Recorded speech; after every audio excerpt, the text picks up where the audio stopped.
Well,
it's the end of a season, and I'll just say we got a lot to talk about here. But once again, everybody, welcome to another Nerdporial stream. I'm Brian, and today I identify as the March of the Black Nerdporial. Why? Well, just to honor, the blacks of the Targaryens. So we want to say hello to the chat. We got Dempsey, a member. Greetings, sojourners. We have, I don't know who this Pips guy is. Nosferatu, another member, saying hello to everybody. Got the great Purple Valkyrie. We got Salty, a member. And yeah. So, but yeah, everybody, welcome. And of course, let's bring in the panel. So without further ado, this guy's going to be continuing to hunt dark friends on the internet. Let's welcome Pips. What's up, Pips? How you doing? I am well. Thanks for asking. Thanks for having me on. I am operating out of an austere location. It's a sort of low grade hotel room. So I'm going to spare you guys all the visual and try and help my data connection out this week. But okay, yeah, happy to be here. Well, thank you. And I got something I got to show you right now. I'm going to be drinking like you. So going to be having some Old Forester. So might as well show the glass. I'm going to pour it in right now. Here we go. For those of you not aware, I've been pushing him gently through very rough ribbing and ridicule to try and get him to drink straight, just the nectar of the gods itself. Ooh. Gotta get used to this. All right. I am so happy you did that on camera. Thank you. Yeah. No, I had some last week, and it really clears everything out. So it does. It's good for the health. And yeah, here's to Prince Lucerys. Spoiler alert. So, but yeah, Pips, welcome, and of course, next off we have Salty. And I know Salty, you can only be here for 30 minutes, so. Yeah. Can I just say, though, I mean, no disrespect to people who like Old Forester, but my friend, I will Venmo you money to buy you some really good bourbon. Because while I enjoy cleaning spark plugs with Old Forester, I do think there are other things that may be in that realm which will not make you gasp. But your manhood is intact with me, my friend. Thanks for having me on. Oh, no problem. And of course, last but not least, my brother from another streaming mother, Steve. What's up, Steve? You're muted. I know. Out of respect for the drinkers here, I guess. Sorry, I'm pondering my place in life here after watching this episode. Yeah. I was curious about tonight. I was curious if it was going to happen tonight, and I was like, you know what? If it ended like this, I could see it happening. So. Yeah, it was. What's weird is like the World of Ice and Fire made it seem like Aemond did that intentionally, whereas the show brings in a new detail that we'll get into. So what do you guys think of the episode? We'll start with Steve.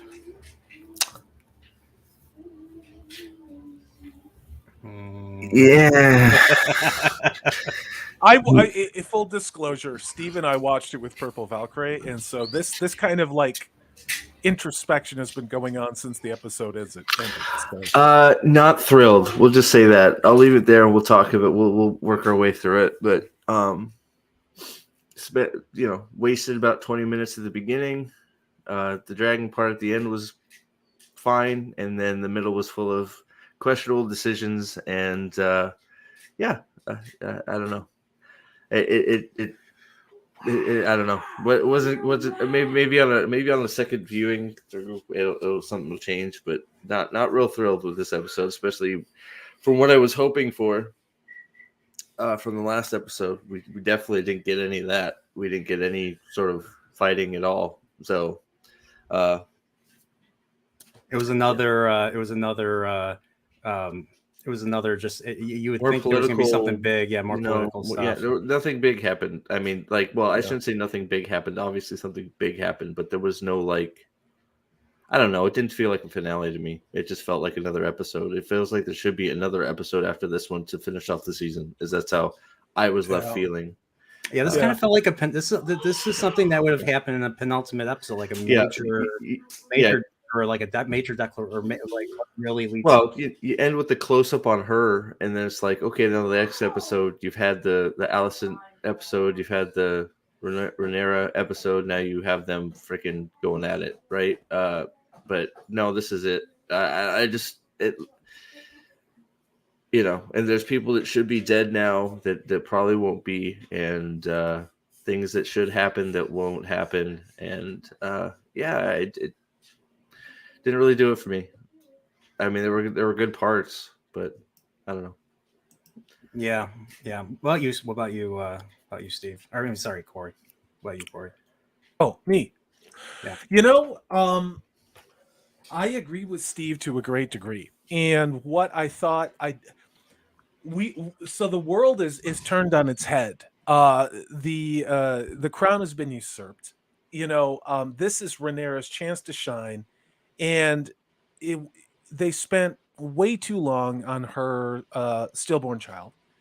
And then we had the hesitation of not acting, which maybe, again, and I talked about this with Steve and Purple Valkyrie, was maybe that is the Shakespearean flaw. Maybe she does have too much of her father in her, and maybe by that will be her downfall. I accept all those things freely. But you had Daemon, who was there, who was ready to go. And if they would have listened to Daemon, this war would be over very quickly. And maybe that is the story. Maybe that is the book.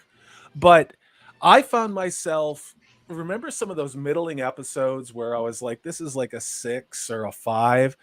This is arguably, I'm going to give you my rating out of 10 for a penultimate episode. It's a 6.5. To me, this is a 6.5. And that's one of the lower scores I've given on the show so far. Really. Yeah. Okay. Hot take. take. No, what about you, Pips? It's interesting. Everyone on the panel is answering with like a pause to start. I think that part of the reason, and I'd be curious to hear if Steve and Salty agree with this after I say this. I think part of the reason that I'm conflicted about this episode is, as an individual episode, especially as a finale episode, a little underwhelming, right? Like, not as strong as I would have liked. It didn't do everything that I wanted. But at the same time, I feel like in terms of as an episode, in terms of the arc of the season, if I think of the plot of the season so far, I actually think this episode did a lot to fix some of the complaints that we've had. And actually, if I think of some of the things that we talked about, like what are the payoffs of some of these character decisions, what are the payoffs of some of these internal conflicts and interpersonal conflicts that we see, like what are those going to be? I actually liked it. So, I'll reach back to like one of the very first episodes with the relationship between Rhaenyra and Rhaenys, right? And like, what is kind of going on there. And I think the last episode and this episode showed us what we kind of theorized they might be trying to do. That like Rhaenys was actually kind of pulling for Rhaenyra a little bit. Like she kind of wanted her to. She wasn't as much an antagonist as maybe we would have thought on the face, right? So there's some things like that where I think the arc of the story actually works pretty well. So I'm conflicted about it.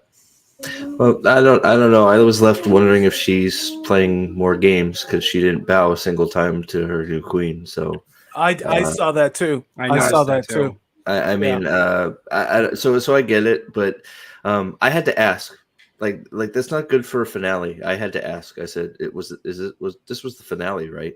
Yeah, this is it. That's never good for a finale of anything.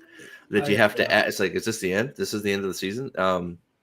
So I mean, and I think that's a valid point. Is maybe a standalone episode if this was the penultimate, and then you had a finale coming after this. Maybe I'd have a little bit of different view, but I still don't like a lot of decisions made. Listen to Daemon; he's always right. I don't know why nobody will listen to that dude.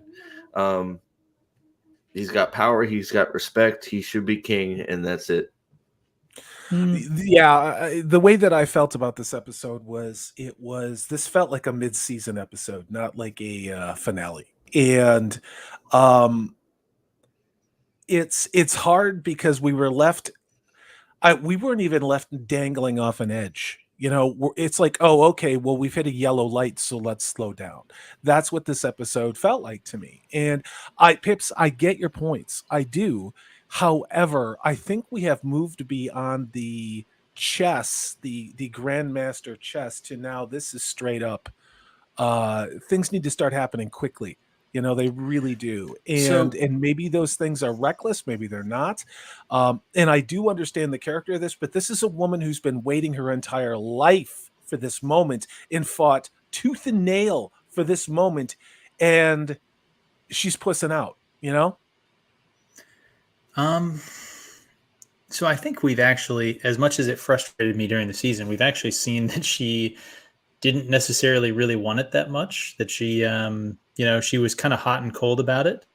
And I think her argument about, given the way the show is trying to do this, the Song of Ice and Fire thing, like there's that felt fairly natural to me, actually. And to the point about, listen to Daemon, I actually kind of thought that Daemon was wrong on a fair amount of what he was kind of doing. Fortifying their position, striking first, trying to like, hey, we have more dragons than they do, as we saw. Yeah, take them out. They're traitors. As we saw, their dragons are not equal to the other dragons, right? No, true. So, like, I think he, what we've seen from Daemon throughout the entire show is that he's really aggressive, and that he personally is very capable. But I think that he would, if he had done his plan, I think he actually would have overreached. We can talk into it a little more as we get into it. I just think that a lot of, well, I'll put it this way. I agree with you guys about the episode as a finale.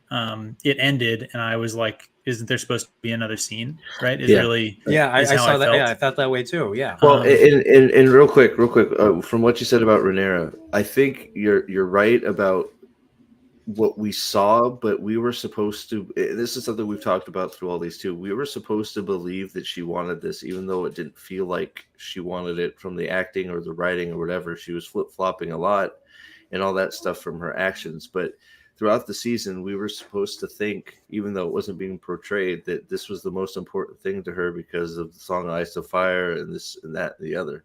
So, I mean, we've talked about it. They didn't do a good job. She was flip-flopped all over the damn place, whether, what she was, whether she wanted to be queen or whether she didn't want to be queen or this, that, and the other. So, but we also said that it didn't work because what they were doing didn't work because we were supposed to think that she wanted it really bad. And that was being portrayed. So my complaint was always about competence, right? Where like she would say that she wanted it, but she didn't act in the level of competence that I would have wanted her to act, right? So she was supposed to be getting older, smarter, more competent, and like that wasn't a through line, right? That bothered me.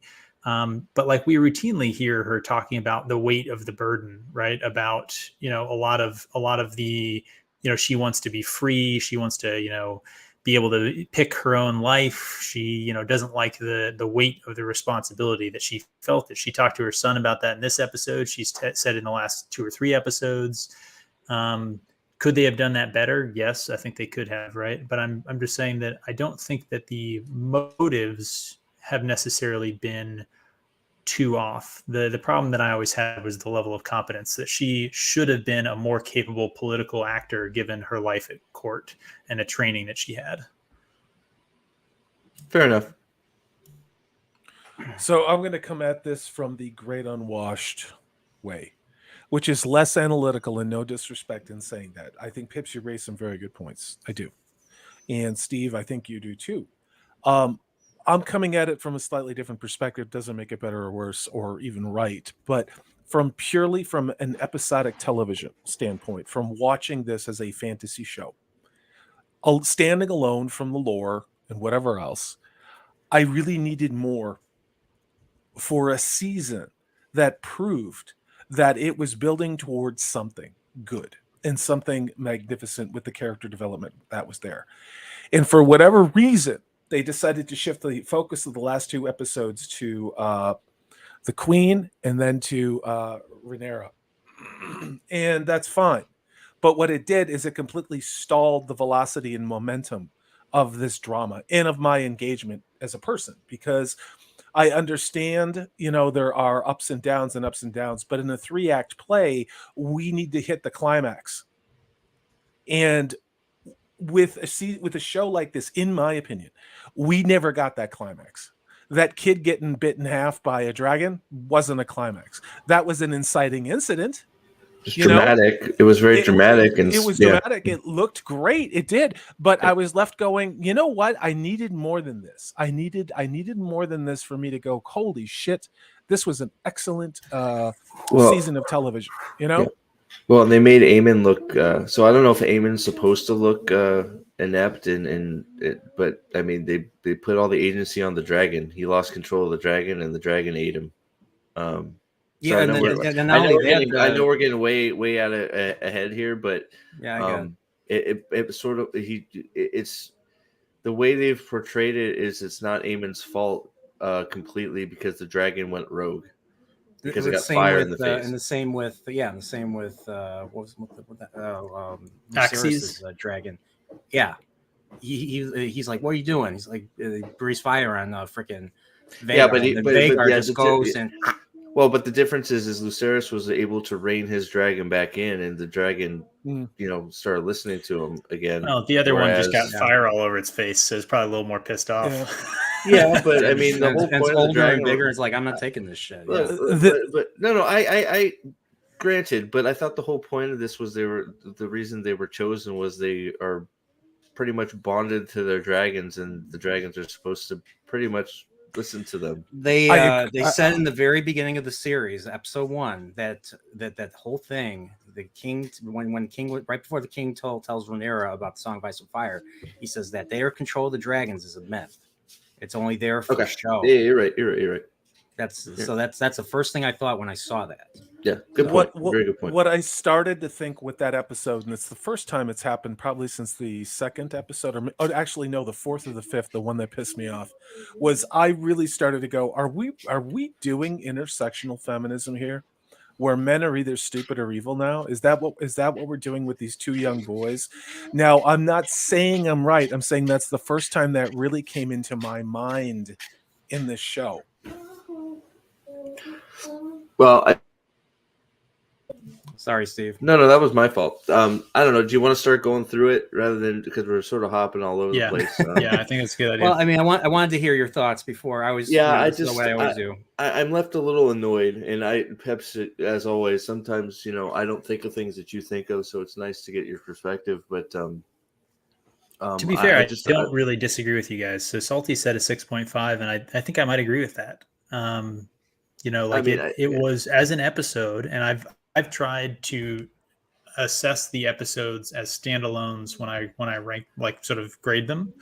Um, and as an episode, it was disappointing in a couple of ways. well, and I think right at the beginning, I mean, not to steal your thunder, Emporio, but like I I found myself getting incredibly annoyed at the first part of it, and that I think that set the tone for me for the rest of the episode as I was irritated from the beginning of it. So Yeah. I started freaking digging into everything that was being said because I was freaking irritated that we had to watch another birthing, more bleeding, and another dead baby. And it irritated the fuck out of me. Excuse my language, but it's like we're doing this again. Like for another 10, 15 minutes, we get to watch this happen again. Like, So you identified with Damon when he was like, "I'm not going to be in the room for that." yeah, Yeah. like look, well, it's like, you know, and I don't want to forget about it, but I feel like you know, it's one of those, what you said, the dragons aren't equal. I think that's why he ended up down in the dragon cave. I think he's fully aware that the dragons aren't equal, and that's why he went and claimed the dragon he claimed or tried to claim, is because he knows there's another you know, piece on the board that needs to be checkmated. Yep. I think Damon's fully aware of all the pieces on the board, and I don't like that the smartest guy in the room is pushed to the side all the time. Yeah. And when you're already outnumbered, the last thing you want to do is divide your forces. And we can play this game of, well, my enemy, who is utterly dishonorable and who committed treason against the actual heir to the throne, that they're going to play nice, and so we have to play by the rules here and be just this you know, pure as the driven snow, honorable actions. Like, they're not going to attack an envoy. The messenger isn't going to, air quotes, have an accident on the way there or back. They've already proven they will do whatever it takes to grab power. And that's what I was sitting there going, what are we doing here? You set, I mean, the little you know? boy into the freaking lions, like you know. So we'll get there. We'll get there. I just I some of it was just like, what are you doing? What are you doing? Like, it's all a lot of it's naive. You don't think there's going to be. You don't think they're sending messengers to the Baratheons and the Starks and the Aarons. You don't think those are being sent by Aegon? You don't think that's happening? And then you're sending your little boy into the lion's den, right into the mouth of the dragon. I mean, what are you doing? Our energy on this stream is interesting because I think we're all conflicted in to varying degrees, and maybe I'm projecting my own experience, but I don't think you are. This was a letdown. I was let down. Now, does it ruin the experience of the whole season? No, but what it is it is a significant misstep. It's a significant misstep, and as Purple Valkyrie put in chat, we don't get another episode until 2024. That long? Probably Really? probably because they're going to keep turning the power off and wait for us to kill each other in the streets because there's no food, because they made that happen. But, you know, those of us who live through it, we'll get to, you know, watch this in 2024. I'll be honest. I have a different. I felt differently. I mean, I was basically curious if certain things were going to unfold because, you know, once again I read the World of Ice and Fire, so I knew exactly what was going to occur. So I didn't really think about it from, like, you know, a motivational, you know, like the way you guys have been, you know, looking at it. I was just curious if certain things were going to happen. And I was waiting for the cheese. Waiting for the cheese. I honestly thought, I was like, is this gonna, like, are we gonna get a battle? Are we gonna get this? And we got that dragon. We just got that single dragon fight, and I was like, is this? I honestly thought there was going to be more to the episode after that. Like, we were going to see another couple of scenes, and stuff. And all we saw was she turns around. It's a silent scene. She turns around, looks at the camera. That's it. That's the end of the season. Well, that's why I was left, like, and that's why I asked the question. It's like, this is the finale. Like, that was the end of an episode leading into a finale. Yeah. Agreed. I mean, yeah, I agree. This belonged. This should have been a penultimate episode. So, last week's episode should have been episode 8. Lady Balefire. I can't wait to hear what Lady Balefire has to say. But yeah, let's. Yeah, that's pretty much my take. So, Salty, I know you have to leave like within a few minutes. So, is there anything, any parts of the episode you really liked, or anything that you want to talk before you have to go? Because I'll even before I won't start the breakdown until after you're gone. I was getting more wine. I had to run back. I got my Bluetooth headset. That's true backstage. I could just see Salty in his house running with a bottle of wine. I'm standing there with my Stag's Head wine cork thing, going, "Shit, Brian." Okay, so I came back, but yeah, I mean, honestly, I've tried to. That's why I've tried to say a lot of what I've said. I mean, I thought this was a pretty darn enjoyable season of television. I think episode 4 or 5, wherever it went off the rails with the age up, that one damaged it for me. After that, it gained momentum back, and I was expecting a very different episode. I wasn't expecting what we got. I'm disappointed in how they deliberately chose not to stick the landing. This was a deliberate decision. And to me, my concern, like I said, is that we're now reverting back to intersectional storytelling, where we have to do everything we can to show that the woman's in charge and all this other stuff. Now, maybe I'm seeing ghosts from Wheel of Time and every damn movie that's come out for forever, but this was it was not an entertaining episode of television. If I were just watching this show because everybody told me you have to watch House of the Dragon and I watched this one, I would probably never tune in again. And that, I'm not being facetious or dramatic, but yeah, it's disappointing. Am I going to cry myself to sleep tonight? No. But it's just, I mean, again, the responsibility for this lies on the director, the writers, and others. I also thought the cinematography was pretty weak in this episode. I'm going to be really honest about you. There were some decent shots. The CG with the dragons during the thunderstorm was pretty cool. But other than that, the only person I cared about in this show is Damon. And what do you think of that Damon scene where he was like, she was trying to talk about the Song of Ice and Fire, and then he looks like he's choking her? What do you think of that? What do you think of that one part? Like that? I didn't know what to do with that, and I said that when I was watching it with Steven Purple. I'm like, I don't know what this is. I didn't either. I don't understand. I'm going to default to, this is the man who should have been king, and he knows it. Damon should have been king, not his brother. He's carrying that resentment. That's my perspective. I guess that's what it is, because he's been devout to her. I mean, like, he even, I don't know. It was like, what are we doing here? Like, is this like, now he's all of a sudden now he's jealous? Like, that's what I thought. Yeah. It was like, it's like, oh, Viserys told me, he didn't tell you, ha ha ha. It's like, what are we doing? What is that? Why is this here? Like, that's Dempsey, what I don't know. It seemed weird. Dempsey nailed it. See, so they ended a season on the rising action section. Weird. They tried that with The Hobbit. It didn't go well. Dempsey nailed it. That's exactly it. That is the wrong place to leave off of a movie. You're talking about the end of the second one? Yeah. Desolation of Smog? Yeah, okay. Yeah. You could have taken out 90% of that movie, to be honest. But, that was fun. Look, I'd take the Hobbit trilogy over half the crap we're getting these days. So. Oh no! I've been rewatching the extended. Taken, Even Rings of Power, Steve. Really? I don't know. The Rings of Power is the greatest show ever. Yeah. But gentlemen, I would love to hang out with you and make out some more, and maybe get to second base with somebody on this panel. But I do have to go. I do have to be a responsible adult, and I'm gonna Nerdporial. I will Venmo you money to get real whiskey. Okay. As ever, Pips, it's good to talk with you. Thanks again for recording. I think you're going to be really happy with the results. Steve, always good to work with you, even though your music taste sucks. I hope you gentlemen have a good show. Salty, thanks. It's been a real blast with you. Good night, gentlemen. Have a good night. Good night, buddy. All right, you guys ready to start the breakdown?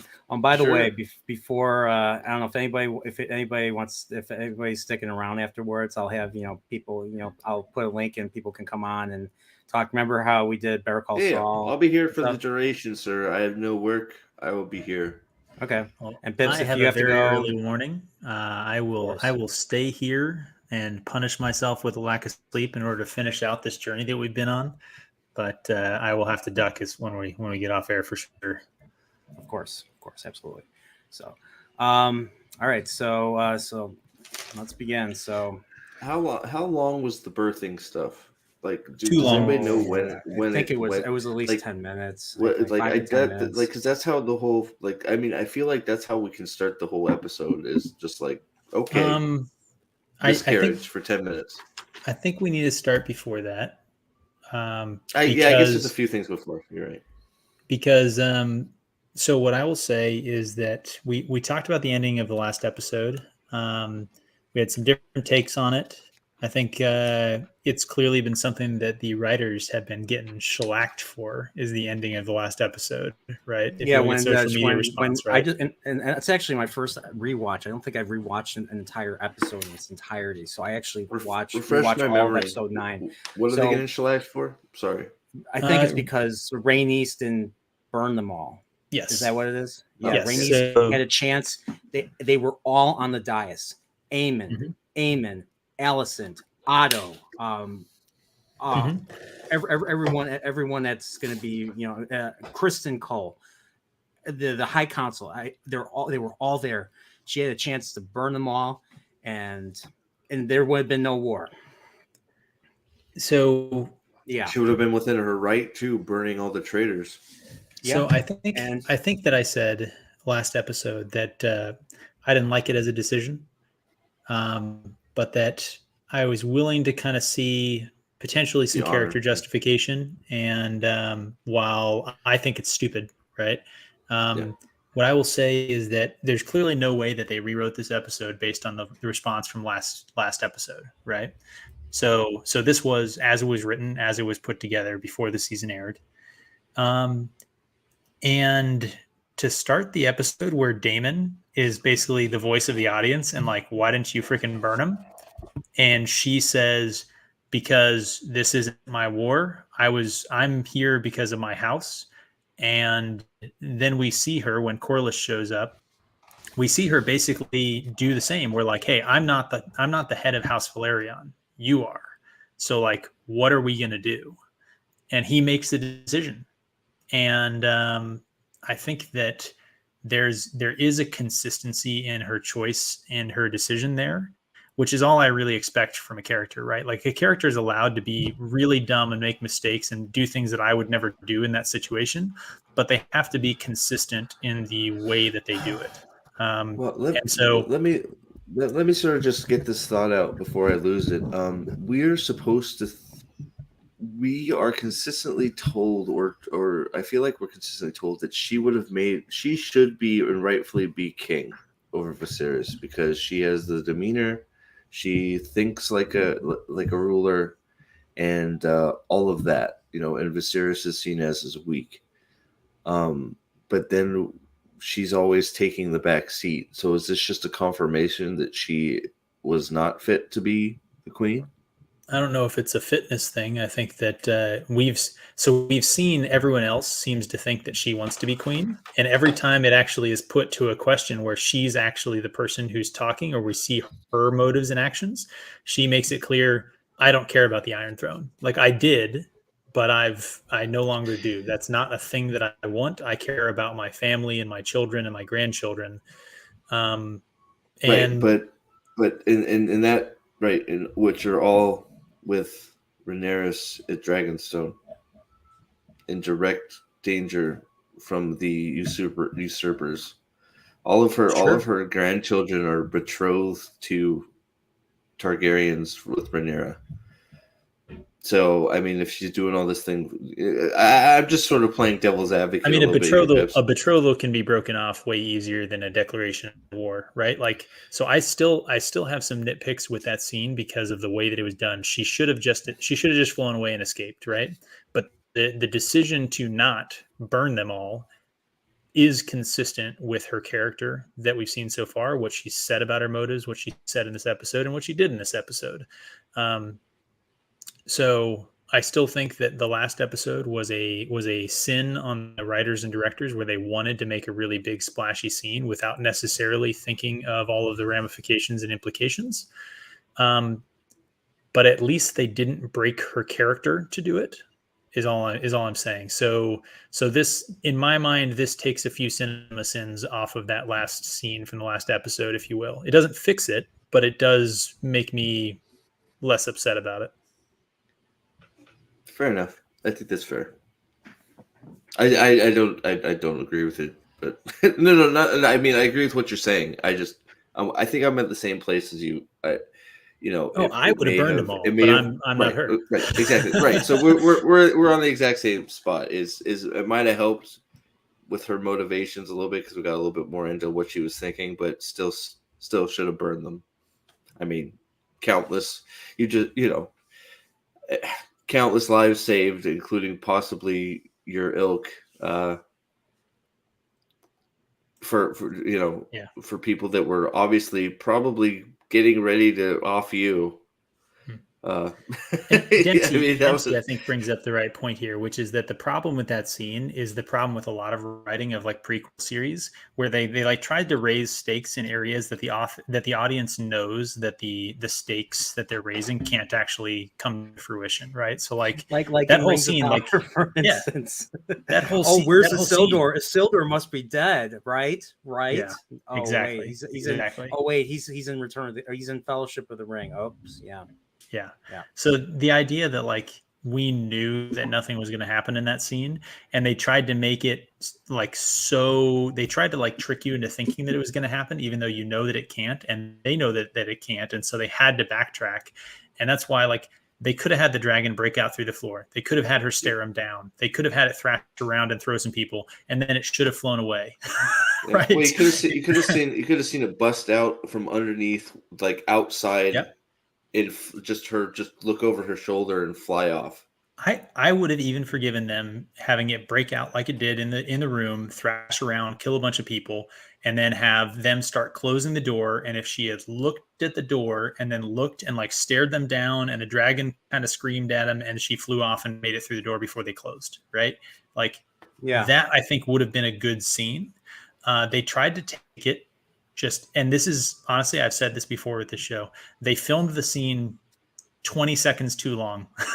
Like they've done that in several scenes. They did it with the foot scene. They did it with the dragon scene. So many scenes where it's like, stop the camera 20 seconds earlier, and this scene was fine.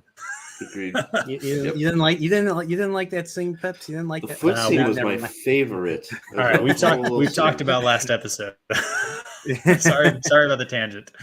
That's all right. It's all right. I mean, it's just the final House of the Dragon stream. Who knows when we're going to do this again? If we're going to do this again. So, but yeah. So just to kind of recap, or just to go through the first scene. So we get to see the carved map in Dragonstone, and of course, the first person we see in this episode is Lucerys, and of course, the fact that he was there, he was touching it. I should have rang bells in my head that it was going to be him that was going to be gone. So Rhaenyra basically joins him, and he's like, I can't be a sneeze snake. I can't do this. I don't want Driftmark. I'm not a pirate. I don't want to be Lord of the Tides. And she's like, oh, we don't choose our destiny. It chooses us, blah, blah, blah. Rhaenyra says, she talks and relates that at 14, she felt similar, that she needed to earn it. I'm like, really? Okay. She tells him he can do it. He can do it. And of course, then, we get Rhaenys right away. And of course, Rhaenys tells her and Daemon what happened in the last episode. King's death. Aegon's crowned in front of everybody. I like how Daemon right away is like, he was killed. Daemon's like, how did he die? He was freaking Daemon, no doubt in Daemon's mind, they murdered him and usurped the throne. And I think I don't see any reason why he wouldn't think that. Yeah, and I love Daemon's reaction. He's like, why the hell didn't you do the deed? And I forget what she says. She's like, I couldn't be the one to start the war, blah, blah, blah.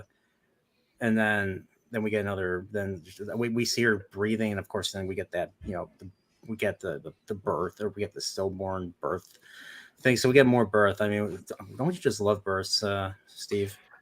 It really it was gross. This was the worst one too. It was really the worst disgusting one. You just you get that pool of blood. Like it's just like, can we fucking stop? And the dead baby. I'm like, can we just stop? If you need to have the freaking don't just Just have her in pain and then go to the funeral. Don't show it. Like, what I don't was need to with see that? a Why? dead baby dropping out of her in a pool of blood, and like- then just it's like, please, what are we doing? I'm like, I mean, yeah, I know they want to show the brutality based on George's running, but come on. We've done that 3 times already. Can we move on? Can we have a sword fight instead? Yeah, sorry, Pips. What were you gonna say? I mean, I agree with you guys. I think that in terms of, so the problem we all said, like we got to that last scene and we wanted another scene, right? And in my mind, this is the scene that robbed us of that scene, right? So the scene that the episode felt like it was missing at the end is the scene that we had here instead. I think that they should have, like you said, we've seen it twice already. I think that they should have done this, do this in a time break between this season and next season. Do it at the start of next season as a way to like mirror this season with a pregnancy that goes bad in the first episode or something like that. If you really want to hit that sort of motif or whatever it is, right? But had we not had this scene, I don't think we would have lost anything in terms of the characters that were acting. I don't think that it changed their actions much. I mean, sure, she loses 2 children, and I think that we see the effects on her, but I think the effects would have been the same losing 1, right? I don't think that, I mean, the loss of a mother experiences losing a child is not like, I'm not sure what the sort of arithmetic sort of rate for 2 versus 1 is, but like, I think it's pretty crushing in any case. Yeah. I just look, I'm not even saying that I'm sorry for interrupting. I thought you were done. I'm not saying just don't. There's a way to do this. We don't need to be there for the whole thing.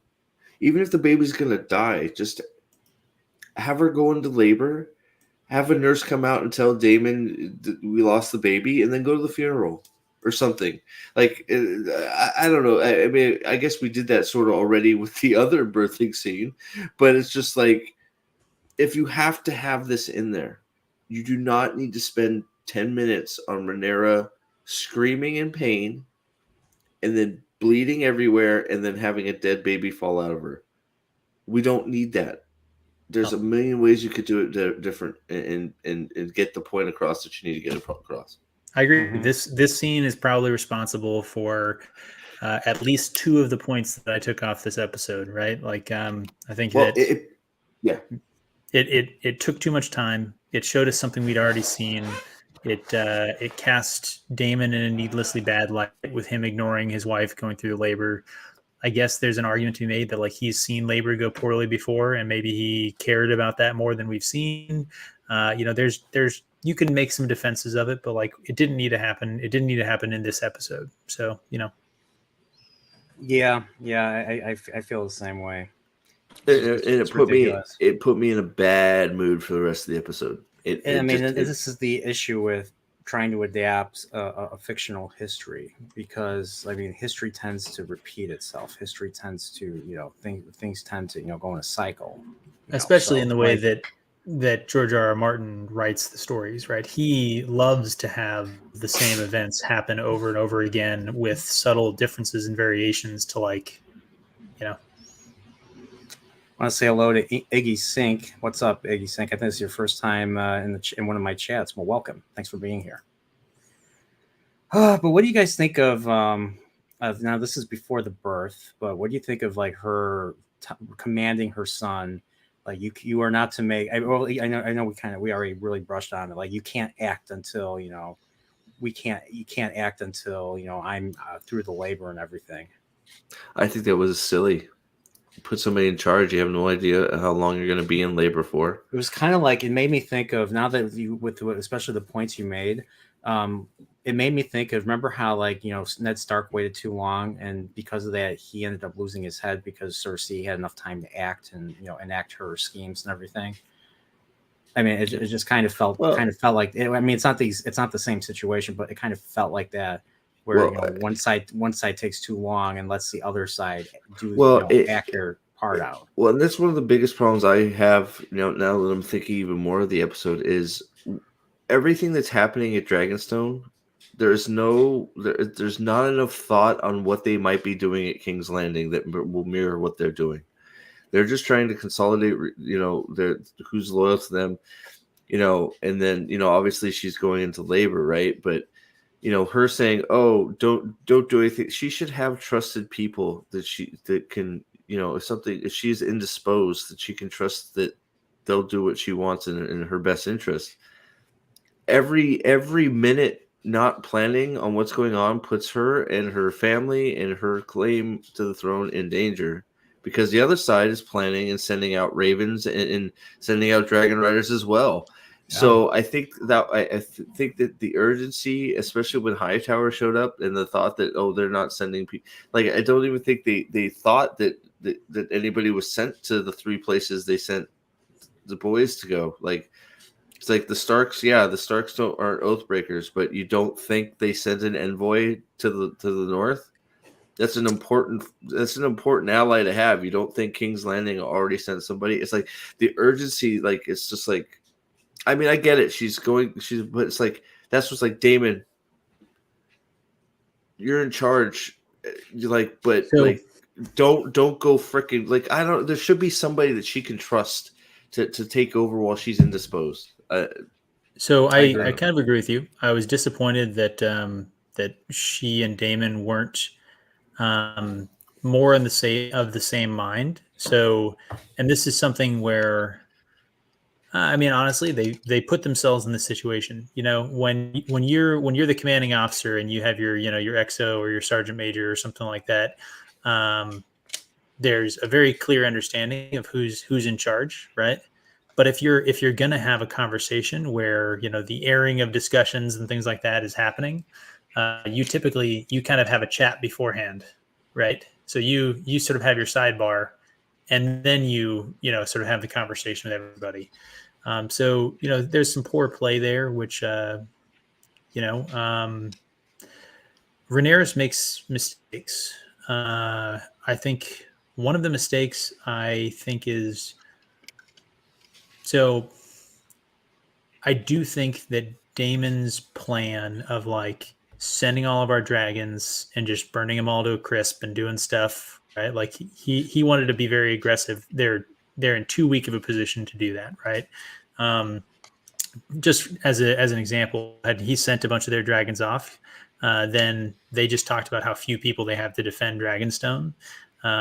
If they had sent a bunch of dragons off, sweet, now they're just as vulnerable as wherever they went, right? So but anyway, what I was going to say is I think some of the problems you discussed would actually have been fixed by a swap in the scene order if the conversation to send the 2 boys had happened before Otto shows up.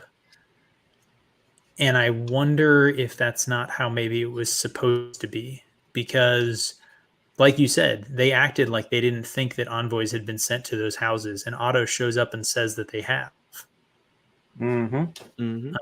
Yeah. And that is a problem. It's a problem in the episode. Then you create other problems too if you swap that around, because I for one don't think Otto should be leaving that island. Period.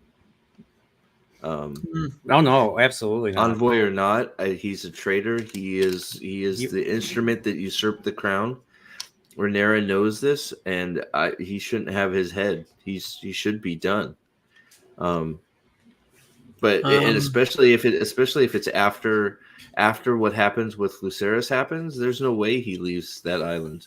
No. I just mean after they sent them. So, like, send the envoys out, and then the dragons are already off flying away, and then, like, hey, a ship approaches and it's Otto, and we see that scene. Because now it's Rhaenyra just sent her sons, and she just got told that she just sent her sons off to the same places that the usurpers are sending their people to, and now she's sitting there. She's worried, right? She has a newfound concern, and it explains maybe her like consideration of the offer, because she's thinking there in the back of her mind, thinking that her 2 sons might very well be captives already, right? So that's what I mean. Like, that scene order, I think, was really problematic. Interesting.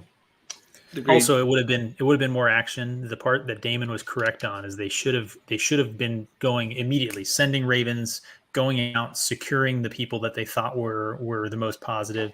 The problem with that is really that they should have been doing that for the last several years. But That's true. I agree with that. And I just like how, like, like they thought, oh, your Baratheon is going to welcome you with open arms. You're going to be this, and then the exact opposite. Total happens. naivete. You sent your youngest, not even Jace. You sent your youngest to face this dude. Yeah, totally ill-equipped to handle a situation. It's just like not good. Mm-hmm. Not good. I think that Salty was really good with his assessment of this, saying that it's sort of the Shakespearean flaw, right? That like she is her father's daughter. Yeah, I can see that. Yeah, definitely. So where are we? So we're right after the birth. Is it right after the birthing is when Otto shows up? Is that what? Let me see. Let me check. It's a little farther after that. So we got the birth, and of course we got the there's the scene about Damon. He's showing like was it Jace or something? He's showing Jace because Jace is like commands Damon not to take any action, and he's like Damon basically makes the two Kingsguard there once again re-swear their allegiance and everything. So you're on Rhaenyra's side, you get to live. If you say no, you will get a clean execution, and if you turn cloak, you're going to be burnt. So typical Targaryen typical Targaryen consequences. So yeah, we get that sick birthing scene right there. We get they have the funeral. We get Eric Cargill, Eric with the E. So I was like, which Eric is which? So E is last week I was like, which one is which? And so the one with the A is the one that was fighting Sir Kristen last week, and he was trying to take him back. And Eric with the E was the one that kind of stayed behind. So it's like I'm fucking done with this shit. Yep. So it's this Eric. He brings a crown. I don't know if I don't know what crown it was, but for a second I thought crown. Yeah, I think it's Viserys' crown. Oh, okay. So he brought the crown, and of course he swears as her king, and so she gets another Kingsguard as a result.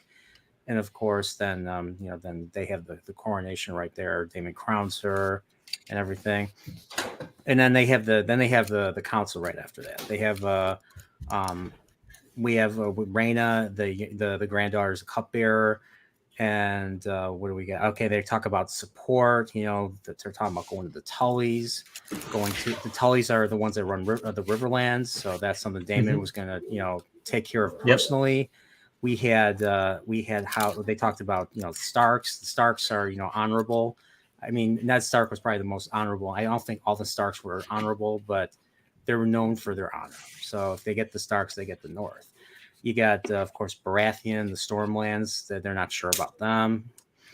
And of course, they mentioned a bunch of other houses that are smaller houses that are already kind of reined in. But they don't have a lot. They don't have a lot of forces. They only have 30 knights, 100 crossbowmen, 300 men at arms. It's decent for defense, but not for campaigning or offense or anything like that. So they talk about Driftmark. They talk about, of course, the enemies are everybody west of the Riverlands. So the Riverlands is probably the most key position that they need to win or to have an advantage. So everybody west of the Riverlands, like the Reach and the Westerlands, which is House Lannister. Yeah, I don't even know where Dorne's. I'm curious where Dorne stands in all this. If they're even part of they're part of the kingdoms, I believe. But I don't know where Dorne stands. They haven't talked about Dorne much in this series. Is Dorne part of the kingdom at this point in the story? Because I thought they were still fighting in the Dornish marches. I thought that there is still war between the Stormlands and the Dornish at this point, and I thought it wasn't for another while. I thought it was. Yeah, I thought they. I guess not. I thought they got him. I thought they got him before this. Wasn't Sir Cole? He was the only one who had seen war because he was fighting in Dorne. Yeah, It's a good point. That's something I have to really double check. Hey, Shane's in the chat here. Shane, tell us all about Dorne. Okay, Shane says Dorne isn't part of the kingdoms, and she has 1,500 men in the book. Okay. Oh, What Rhaenyra does? I'm assuming Rhaenyra. Perhaps. Perhaps. Okay, so Dorne is not. So okay. All right. Perfect. Yeah, I don't know. The numbers seemed a little weird. It's just like Harry. I don't know. It seemed like a really nothing. It's like, how are you holding anything with? I mean, Yeah, and it was Dragonstone just is like a it felt pretty- like the script really felt like it was written by George R. R. Martin because they just keep laying out details after details after details after details after details after details. And I'm just like, I'm just like, for a second I was like, am I reading this book or something? So I'm just, especially when they were talking about like all the supplies, all the dragons that they had. I was just like, I mean, look, I had to understand. pause and rewind it to write everything down. Like, I understand, like, to defend a fortified location, you don't need nearly as many men. And, we've got the crossbowmen. Obviously, that's going to, and obviously Dragonstone is very highly defensible. Yeah. But and it's mostly protected by dragons. Well, that too. But Yeah. but do you think she'd have more forces to bear being the heir of the I guess that's what they're trying to do. I think she would have secured her claim with all these people years ago. I mean, the fact that the Stormlands are ruled by a lord who is the son of the guy who actually swore an oath to her, and the new son never renewed and made that vow anew when he took over. That's crazy, right? Like, I think I would think that in order to raise to the high seat of any of the major houses, she's that got would have more been sons to marry off too. She's got true. she's got actual true blood Targaryens to marry off to Well, Baratheon. they're all true blood Targaryens. They're not true blood Valerians. Well, I That know. was another thing that really pissed me off. Like once again, like she sent him with nothing. Like Nothing. the lords always, there's always like a price to pay. There's always a means of of benefit for the lord to join a side. And she sent him with a note. I liked how he's like quote unquote remind. It's like, send him with a note. It's like, hey, 10-year-old boy, because that's how old is Lucerys? I don't know how He's 14. So, but he Lucerys is 14. He looks every bit younger than that. Like, he looks like a 10-year-old boy. What's funny is he's taller than his brother. He's taller than his brother. But I laughed when I saw them stand next to each other. I was like, right, but they hired this kid. They cast a really short actor. Yeah, the Strongs, for how big that dude was, big. He's supposed to be they big. should be huge. Yeah, but they sent him with nothing and a note basically slapping the dude in the face, going, "Remember, your father swore to me," and that's it. Just like one thing I did love. There's one thing I did love about that scene though. I love that he had the jewel in his eye. I was like, because I wasn't sure if they were going to do that. Yeah, I was happy that he had the jewel in his eye. But like, I was expecting Darth Vader. It looks terrible. What we got was but you thought you didn't like it. So the reason that I didn't like it is that it's supposed to be a sapphire, right? Yeah. So a sapphire, especially in the lighting of that scene, a sapphire would have looked black. In an eye socket, a sapphire would have looked black. Because there's no light. Because there's no light coming from the. Yes. Oh. Yeah, there's nothing, and there's nothing to reflect it, right? It's a freaking hole, right? So jewelry, when you have a dark stone like a sapphire, you always have to leave open space behind the stone, or sometimes they actually paint with sort of a silver or something like that. They line the back of the stone with something that's bright and reflective. Because anyway, like Dempsey said, install an LED behind it is what it looked like. And Dempsey, you're awesome. All right, well, thanks for that. I did not consider that. So especially a stone that size, it would be black. Okay. Once you go there, you can't go back, I guess. Whoops. But yeah, like okay, so I guess I'll retract my. I still thought it looked cool. Well, no, hey, you don't have to retract it if you thought it looked cool. That's cool. I thought it looked fine. I don't know anything about him. I'm just like, okay, there's something in there. At least I'm not looking at an empty socket. Thank goodness. Like poor Viserys, the CGI. Oh yeah, that was tough, but at least there was purpose behind that. Like, I was fine with that. It was gruesome, but I liked how they dealt with Viserys just whittling away. But.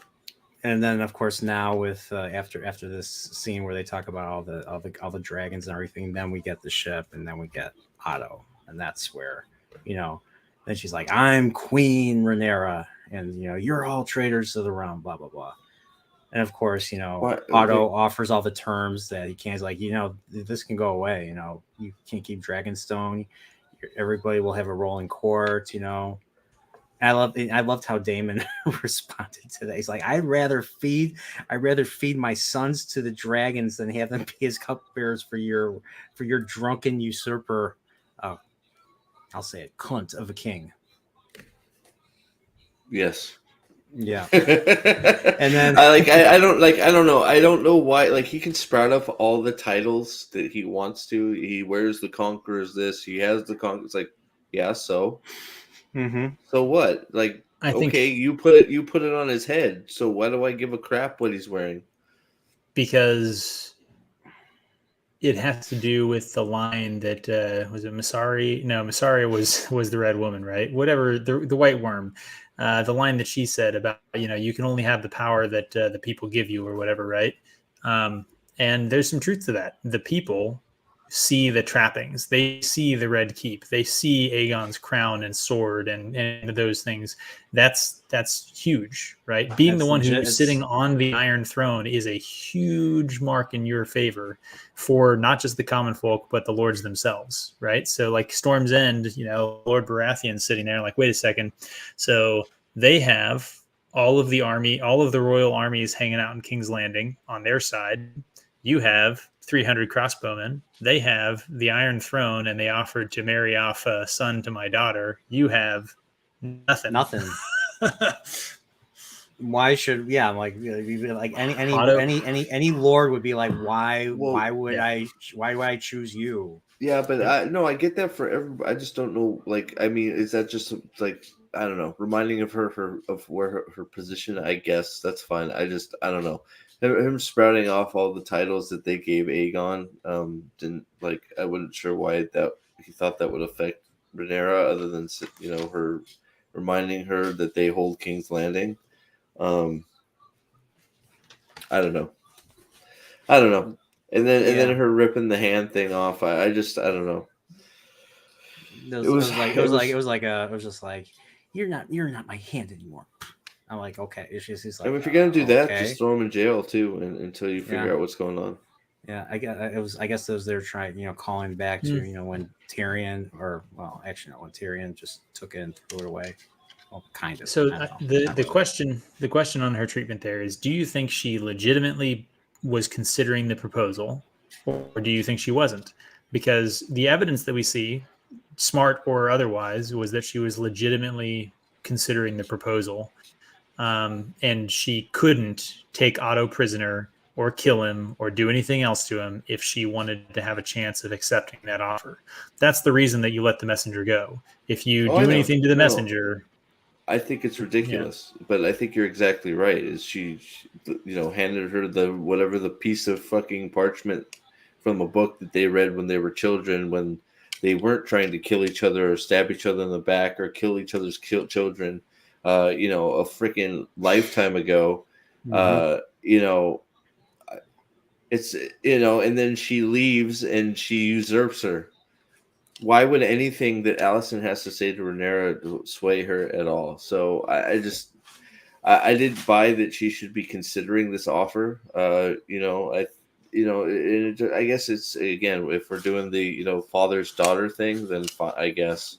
I thought it was weak, and I thought it was. They kept going. It was a callback to Game of Thrones. Remember how Daenerys was always like, I do not want to be Queen of the Ashes. That's what they kept saying throughout this episode.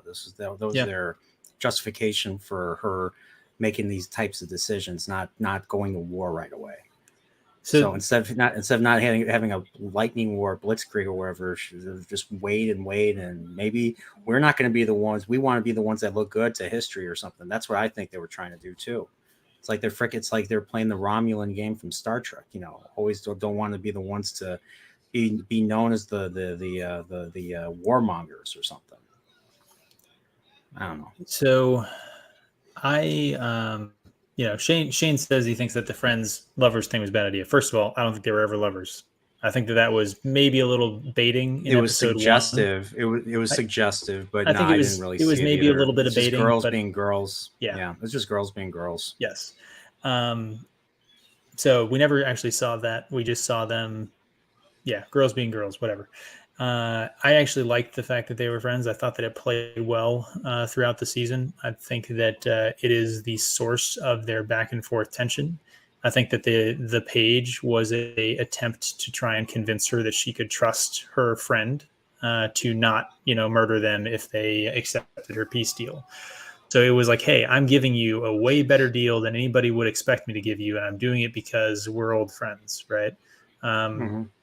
After she currently betrayed her right after they left. Like, how many times you get betrayed before you just don't take the word of somebody that's betrayed you a million times? Like that's just how. Like Allison has betrayed. Like they betrayed. Look, I just don't. I don't buy there should be any trust between those two girls at all. At this point, with the whether it was intentional or she thought she was doing what she, we left when we left Rhaenyra and Allison at King's Landing. They were all okay. Let's forgive the past. We were bitches to each other, whatever. But let's get over it. We're family. Blah blah blah blah blah. Rhaenyra leaves and she immediately freaking goes back on what she said and usurps the crown. So the question I'm just going to ask is like, have you ever had like a really, really close friend or literally family member who does shitty thing after shitty thing after shitty thing after betrayal, after overreach, after, whatever? And like, why is it that parents and siblings and, whatever, like, why do they put up with that in so many cases? It's because like humans have this stupid tribal sort of, switch in the back of our brains that like we want to believe that blood is thicker than water. Um, and so that, her actually believing it and trusting it. And the fact, like, if she had actually accepted the deal, like, no, I would have had a lot of problems with that as well. But the fact that she's conflicted by the relationship between her and her old friend, her and her family, right? Like the conflict between them is something that I think is a real thing. And I think that by and large, I think the actresses have sold pretty well. Are they overreaching with it with the note here? Yeah, I think they are. I think you're making a good point. But they've been the enemies conflict longer is than they've good. been friends. So I don't think they've been enemies. That's one of the things that I've said consistently throughout the show, that I don't actually think that they were enemies. I think that they were people trying to navigate a huge change in their relationship, where like we were friends and now I'm the queen and you're my stepdaughter and I have a son and you're the heir, and like this weird sort of, problem in their relationship. And both, what I've said the entire season is that both of them wanted to be friends and circumstances kept getting in the way, is what I have said consistently. Yeah, I mean, it's really started with Otto just telling her, that Yeah. her children would not be safe because, like, it was him that really sowed the seed, and now it's blossoming into war. So, and the same, and then you have people like Laris just kind of come in and offer their services for one of Pips's favorite scenes, the foot and everything. No, I'm kidding. Would have been better with but hooves. That's all I'm saying. Show me a good, yeah, I mean, yeah. well-shod hoof, and I will. And oh, look who's here! Look who's here! We got Lady Balefire. She's all right. That dragon fight was like the pod race in episode 1. Kind of was. I was like, oh no, yeah. So does that mean Aemond is Sebulba or something? Is that what that was? So, but yeah, going back, like, what were we talking about again? I kind of lost track. Otto Yeah, and Otto. the note and all that. So it was really started with Otto. Then you have people like Laris kind of come in, and then they put in all these people on the council that have just been, they were planning to put Aegon on anyways, even without her. So I'm curious what would happen if she would have actually opposed it. Would they have taken her away? Would Otto have become a kinslayer for the sake of the realm? Make Trump up some false charges. Somehow pull Henry VIII, even though the king's not there. So I don't know. It's one of those things that it just makes me curious. So, but what about where we at now? So yeah, they talk about the dragons. If the dragons go to war, that everything's gonna get burned. And of course, yeah, like I said, they talk about Queen of the. She doesn't want to be Queen of the Ashes. She's not ready. Damon rebukes, and he literally says, "The enemy already has. What are you gonna do?" He's like, "The enemy already has started. What are you gonna do about it?" And then they have their moment. They clear them. They have their little moment sidebar, as Pips calls it. There it And is, lady. I'm right with you. Exactly. what? I like we were just talking about Lady B.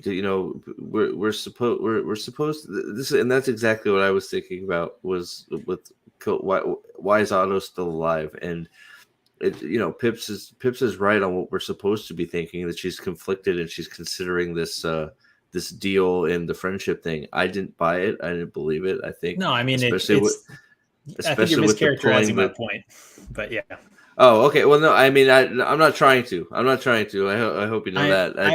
I was just saying that was, I think, her motive. I think the reason she didn't kill him is the same reason that they didn't kill Lucerys, right? You don't kill the messenger, right? Like that's but sure it happens historically. They do kill the messenger a lot, but I just at this point he's not like one. It shouldn't have been Otto. Like Otto should have never been sent, because I think the reaction she had pulling off the hand of the king thing right there in front of him. There's no way I'm not taking that piece off the board. I agree with you on that. That he was not the right person to send. So it's just that I'm not. You've sent the hand of the king here. You to should have deliver sent a freaking message. Kristen Kroll. To be honest, they should have sent Kristen Cole. I'm taking that piece. Like I'm taking that piece off the board. Maybe I won't kill him. He's going into the jail and he's not coming out till we're figured out what's going on. I'm gonna keep him as a freaking. I don't know. I'm gonna keep him under guard, or something. The reason you're correct in this, and the reason that I'm arguing the position that you don't shoot the messenger, that she was considering the proposal, this, that, and the other thing, but the reason that she takes him is the reason that he was offering to take her two children as cupbearers and sort of attendants and stuff, right? Is because the way that you secure things in medieval times is you take captives. He's the grandfather of the king and the father of the queen.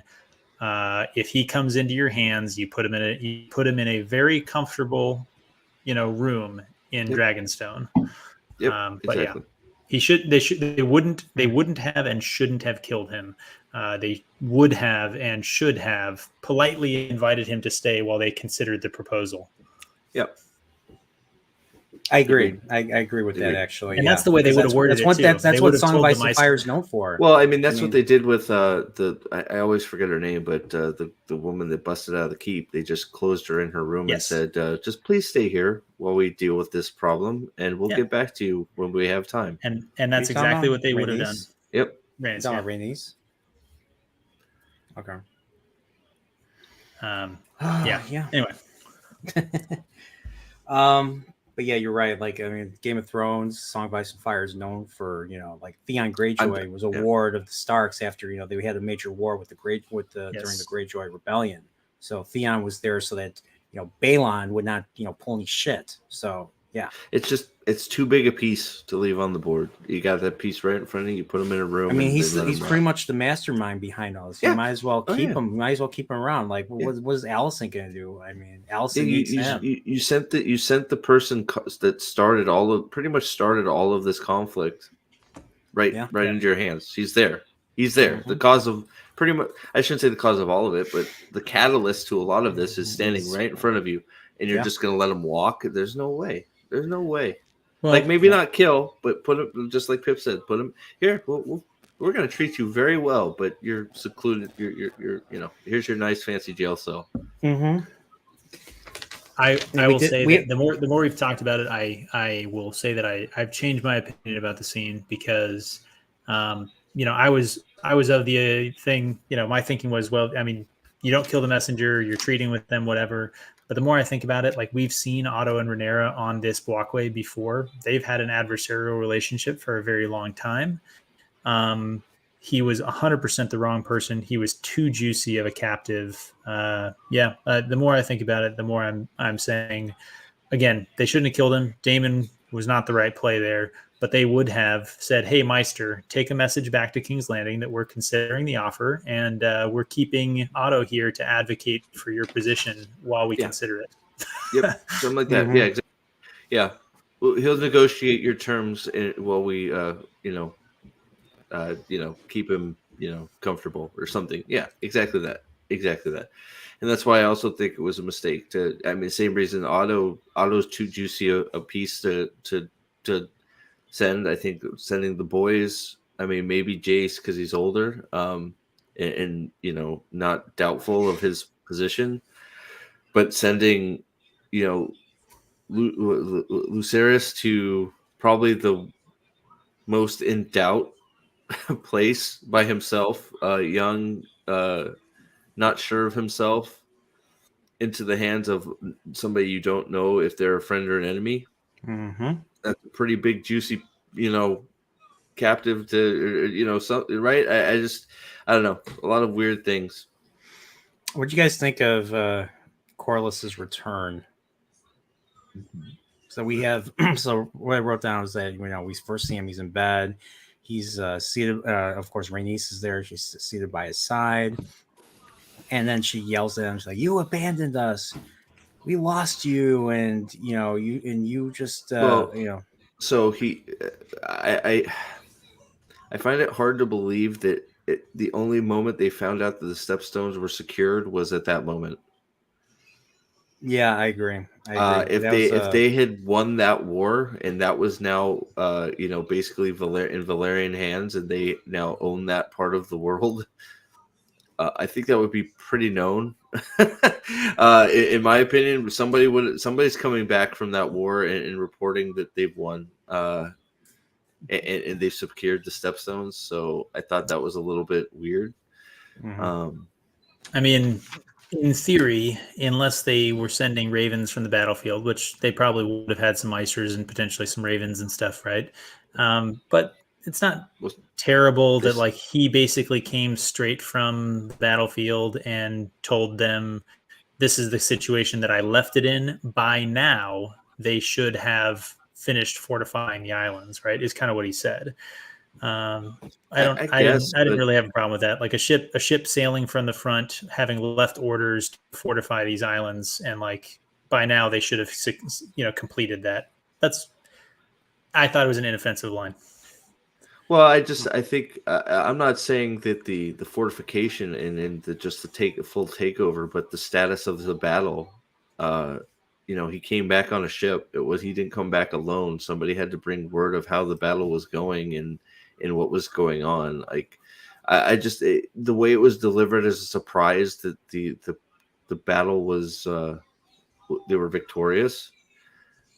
I don't know, like the fortifications and all that, being, we've routed the enemy and we've taken over, and by now it is, fully under our control. That's fine. But I just it not being known that he was successful in his mission. I don't know. I mean, it wasn't like he came back. He was in bed with fever for a while. It wasn't like he just came to Dragonstone. Like he was in Driftmark trying to survive for I don't know how long. Yeah, it was like I must have been a month or something. I don't know. I mean, there's no telling how much time has passed between episode 8 and this episode. I mean, they don't tell us. I don't think that he was in Driftmark at all. Yeah, he was. He broke his fever, and he was sailing for. They said that his fever broke, and he was somewhere else actually. He was somewhere else. I wrote it down. Evenfall. He was in Evenfall. That's I forget where that is. Maybe Shane will know. My reading, maybe my geography was wrong, is that they were basically heading to where they ended up. They stopped at Evenfall for a day or two and then continued on. Again, in all of the good things and the bad things this episode did, it didn't bother me. Yeah. No, it's not the biggest thing. It just it felt a little weird for me. It's not like a like, you know what I mean? I don't know. It was a little bit weird for me, but not like crazy bad. Yeah. So So we get the council meeting scene next, and we get Corliss kind of shows up. And of course, he's there, and he's just like, he's questioning, Rhaenyra, what's your strength? What's the status of what allies do we have? And there was a nice little scene right here. She's like, I hope. She's like, I hope we get because the Baratheons are related to us, because the Starks are honorable, and the Aarons are also related to us, that we'll get them. And he's like, hope is a fool's ally. He says that. And then, but then shortly after that, he says House Valerian will give full support to, and the Valerian fleet will give full support to Rhaenyra. And I'm like, yay, yay, yay! So, of course, we get the line there, and the thing that we're kind of talking around. The thing that I liked about this episode is that Rhaenyra made a lot of mistakes and mostly paid for them. Right? Yeah. Like everything that happened badly was pretty much due to the things that she's done in the last few episodes of this show, if not over the season. Like the things that we've been critical about her led to the situation she's in now and her child's death. Mm-hmm. Like, that's why I said that this episode for me actually fixed some of the problems that I've had with this show, in that it allowed her to be sort of a bad character. And I say bad character as in like making dumb decisions and doing things that are dumb and reckless and silly. Not necessarily like, that's a perfectly fine character to be, right? There have to be dumb What people about too. consequences? Would there be consequences for a dumb character? Okay. And she dealt with consequences, which is the thing that I kind of demand. If you're going to have a character make bad decisions, there have to be consequences. I agree. I totally agree. That's probably what keeps me. I guess that's what keeps me watching the show. Unlike unlike another great show, about power and rings and everything. Just saying. Just saying. But yeah. So what else? What else did I take? So we already talked about, like, Corliss declares that the Narrow Sea is theirs, and that they can cut off trade and the shipping lanes and lay siege to King's Landing, but they need men. And of course, this is where we get, Jace and Lucerys decide to they volunteer to deliver messages on Dragonback, because according to the episode, dragons are quicker than ravens. So of course Jace is going to go north to Winterfell, and of course Lucerys is going to go to Storm's End. So I think Lucerys should have went north to Winterfell, because the people are more honorable safest up there, places and it's safer. Yeah, you mean send him? Whereas Storm's End, and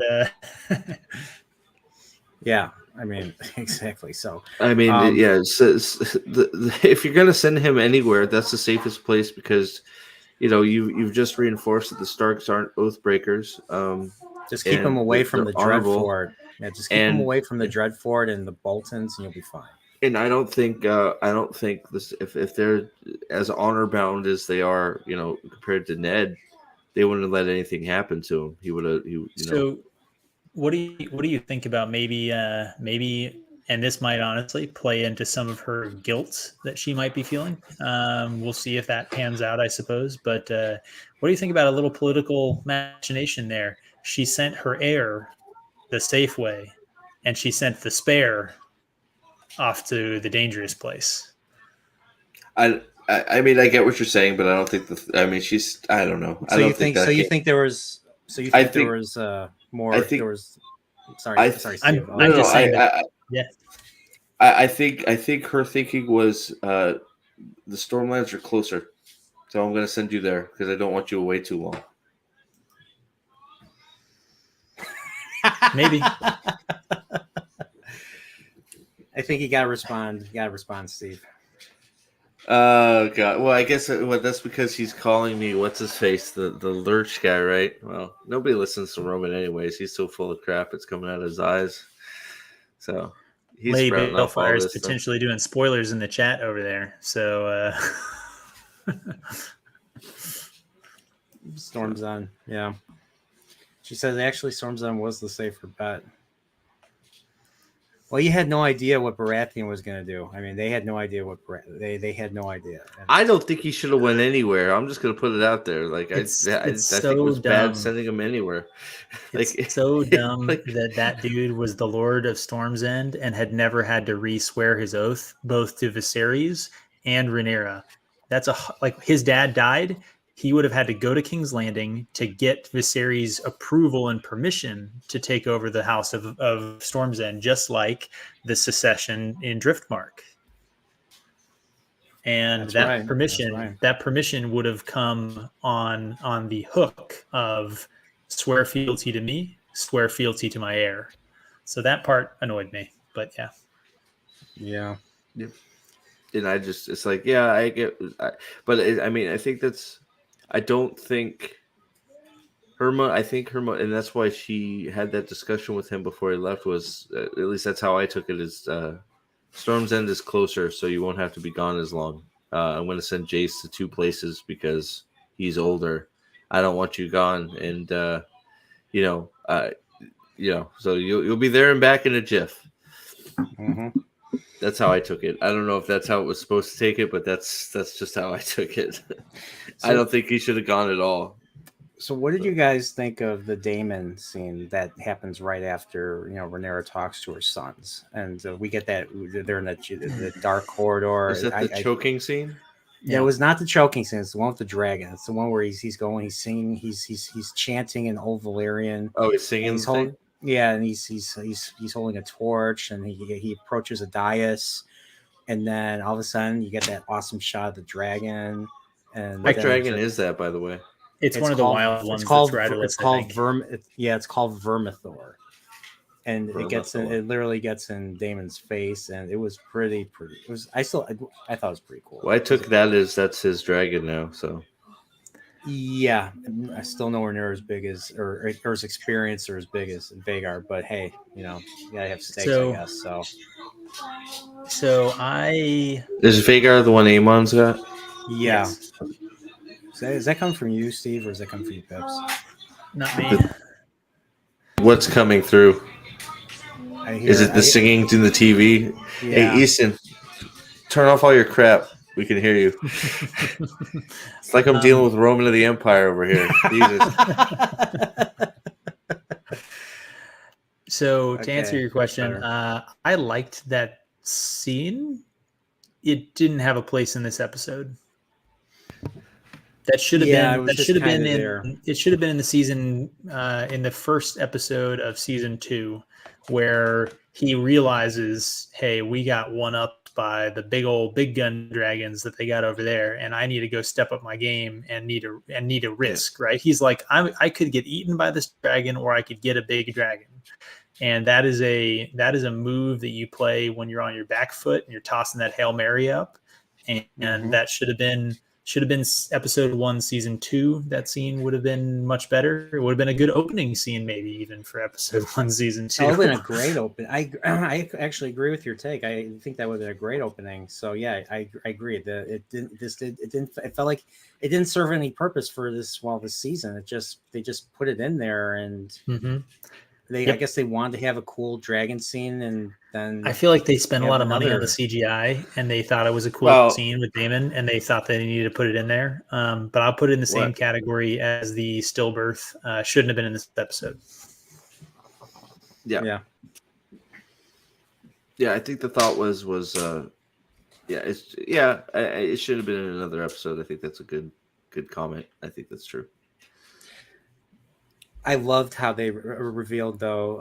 I loved how they revealed Vagar. So when right after he lands, you see Vagar right over there. Yeah, it's just like just a giant shadow of a head. It was scary. And I was like, and because I knew what was going to happen, I was just like, oh shit. Well, and then the flying scene after that, when he flies underneath, and you just see the shadow of him compared to Usurp, that was cool too. Like that was very cool.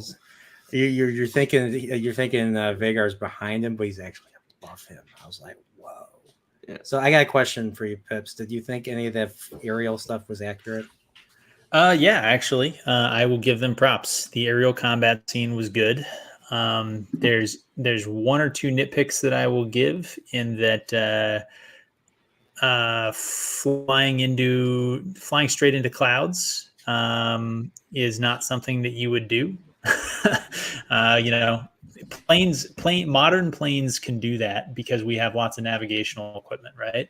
Old school planes would never have done that because you get vertigo and you crash into the ground. Birds have, special sort of internal organs that help them assess their sort of attitude and position, and they're better at it than we are. But even birds don't typically fly around inside of clouds.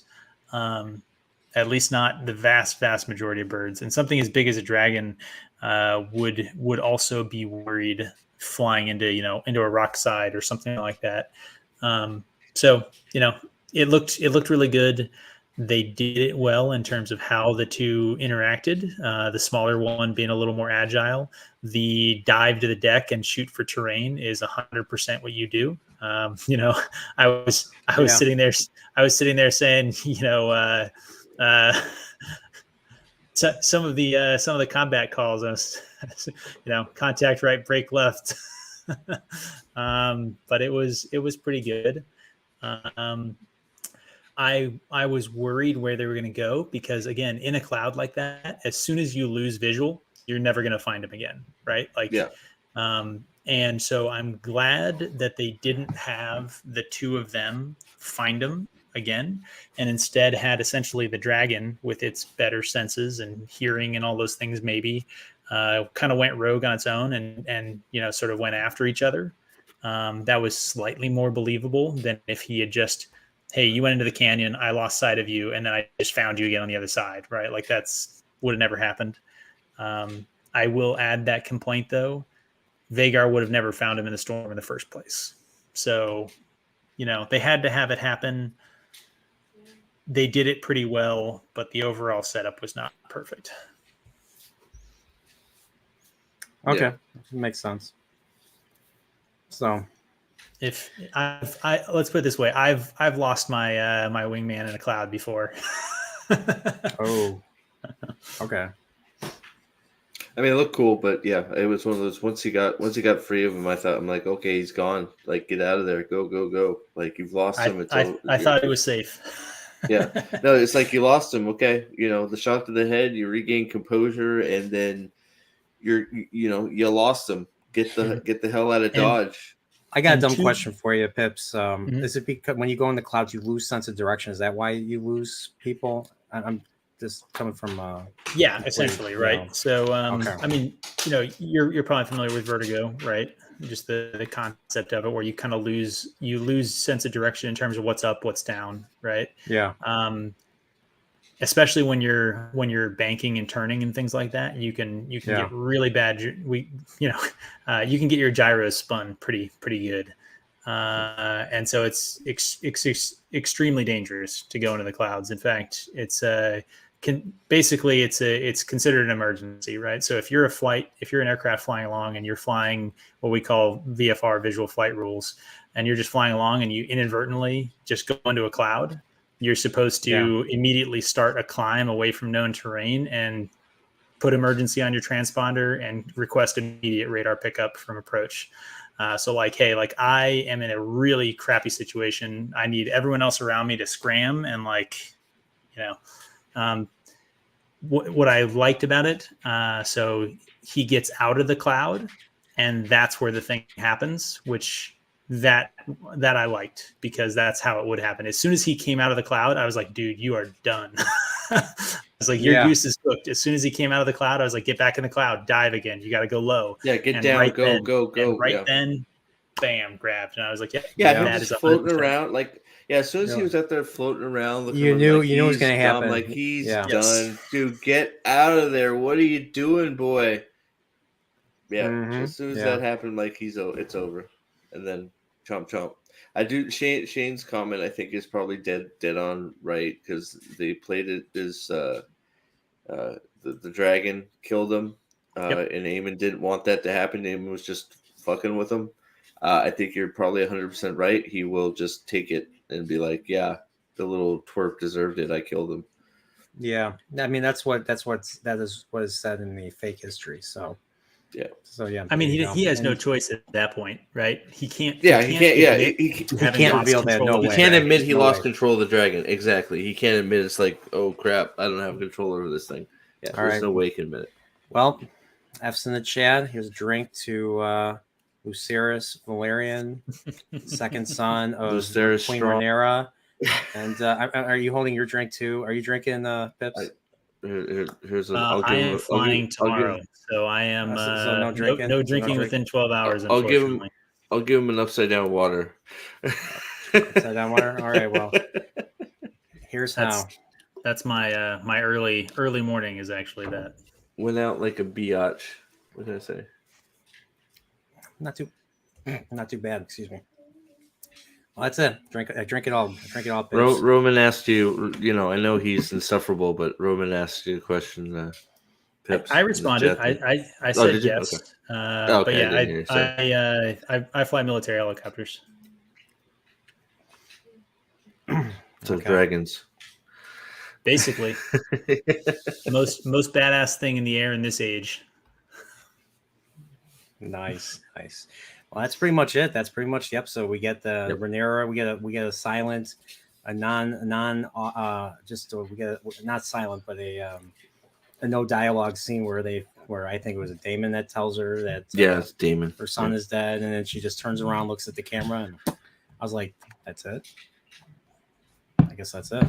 I mean, there's no new episode for a while, so there's not going to be a trailer or anything. So all that's left was to watch Miguel and Ryan Condell and all those guys talk about their decision making. So I turned it off and I started the stream. So yeah. Yeah, I didn't. Yeah. Man, I'm glad that I have not watched any of their things. Everything I hear about what they say after the episodes convinces me that they are absolutely baiting certain sections of Twitter for these shows, and to the extent, at least some of the stuff, to the extent that they tried to do things, they as often as not failed at doing what they said they were trying to do. So I'm content to just not listen to them. Yeah, and they literally said, like, I was watching what they were saying about episode 9, and they're just like, oh, she didn't want to be the one to start the war, blah blah blah, and that's why she did what she did. And I was just like, that was dumb. Like that could have there's gonna be so many children are gonna die because of this because of what she decided not to do. So I'm just saying he's the first of many. Lucerys is the first of many. Oh yeah. So, and the ones that survive are fucked up for life. So that's just this is not a happy story. So people this is not something that ends happily. So yeah. But yeah, so yeah, that's pretty much it. So that's pretty much the breakdown. We kind of I don't even really want to talk about it anymore. Like I wrote down the finer details, but I think I was having more fun writing the details than actually watching the episode. I don't know. So yeah, it was a letdown, man. I don't know. It didn't it didn't hit the landing. I mean, there's what was it? Yeah, like, and I agree with you guys. Your takes in the beginning, like, what was this building up to? Like, even the early Game of Thrones, even with Dan and Dave, like, they were trying to build up to something. Like, first season built up to Ned Stark, being beheaded. Second season built up to the Battle of the Blackwater. The third season built up to the Red Wedding. The fourth season built up to I don't even know what the fuck the fourth season built up to. Viper. Wait, no, oh god, the wall. It was building up to the wall. It was building up to Tyrion escaping, and of course the Viper and the Mountain. Obviously, that was another big moment. So but then after that, it just kind of started falling apart. After that, season 6 had a decent build up to the explosion and the Battle of the Bastards. So some of the things that we've talked about this episode, right? So the birth scene needed to go. They needed to not have that, right? No, I said before, that was gross. That was disgusting. Yeah. I'm like, why have this? Like, what are you trying to do? You trying to be edgy, HBO? How about write better episodes for starters? Yeah. Maybe don't let your showrunners half-ass it. There you go. Half-ass the final season. Sorry. So if they had if they had kept that 10 minutes or 5 minutes or whatever it was, 5 minutes that felt like 15 minutes, if they had kept that for another scene at the ending, right? And I don't know if this is probably not canonical, and therefore, they didn't want to do this, but it would have been a good change for this episode if I'm just kind of spitballing how to fix this episode, right? So that scene doesn't happen. Otto gets taken as a guest on Dragonstone, like we suggested. Rhaenyra finds out that her son dies. Final scene, Rhaenyra walks into Otto's room and knifes him in the freaking gut. I mean, that would be much better than what they did right here. Right? Like blood for cool. blood. I'm declaring war, blood for blood, like shit's on. And she just like, she gets it, she gets that face, and it could have just like, they could have done like a tunnel vision where it's on her face and she's walking and you just see her, she leaves the throne room, she goes there and she just like bam, right in the freaking chest, knifes him. Yeah, and, you got Damon standing in the doorway with his back there, just like sort of going, yeah, there we go. So I think that if they wanted to do the pissed off face, like, oh man, shit's getting real, they needed to have her act, right? And they didn't give any way for her to act, and that's I think the problem that I had with the end scene, that it made you feel like something was going to come next, right? Like you expected, the dragons to take off and go burn down freaking some village or something, right? You expected something dramatic to happen, and I was left thinking that problems with it aside, the penultimate episode had a better finish than the ultimate episode. I think you're right. Yeah. Well, and then on this, right? I like, even if Hightower's sailing away, like he couldn't have left long. I would have she should be sending a dragon after him. Like, I don't know, like, right? I don't know. I don't know. There's a million different ways they could have ended this episode, and just close up on her face going, I'm pissed off now because you killed my son. It was not really the one they should have went with. Yeah, I agree. So my wife pointed out something. She was like, that's the thing that like Game of Thrones has done for a bunch of other episodes, like the end on somebody's face, like the end on Jon Snow, the end on these people's face. And I wonder if that's what they were going for. And if they were, they need to stop with the callbacks to Game of Thrones. They just need to make a good show. And this episode, some of the weakest moments in this episode have been them trying to do callbacks to Game of Thrones. Yep. And if that was what they were going for, they absolutely misjudged how memorable an element of Game of Thrones that was, how good it was, how good it worked. And they probably didn't understand the times that it did work, why it worked. Jon Snow's face ending a season where his eyes like opened up, I think, right? Where you're like, oh, he's alive. Yeah, right. That's different. That worked for a different reason. Wait, what are you talking about? Well, he said the ending on the close up of the face. Jon Snow wakes. You end up like that's hard. I guess he's. You're talking about the end of season 5. He was dead.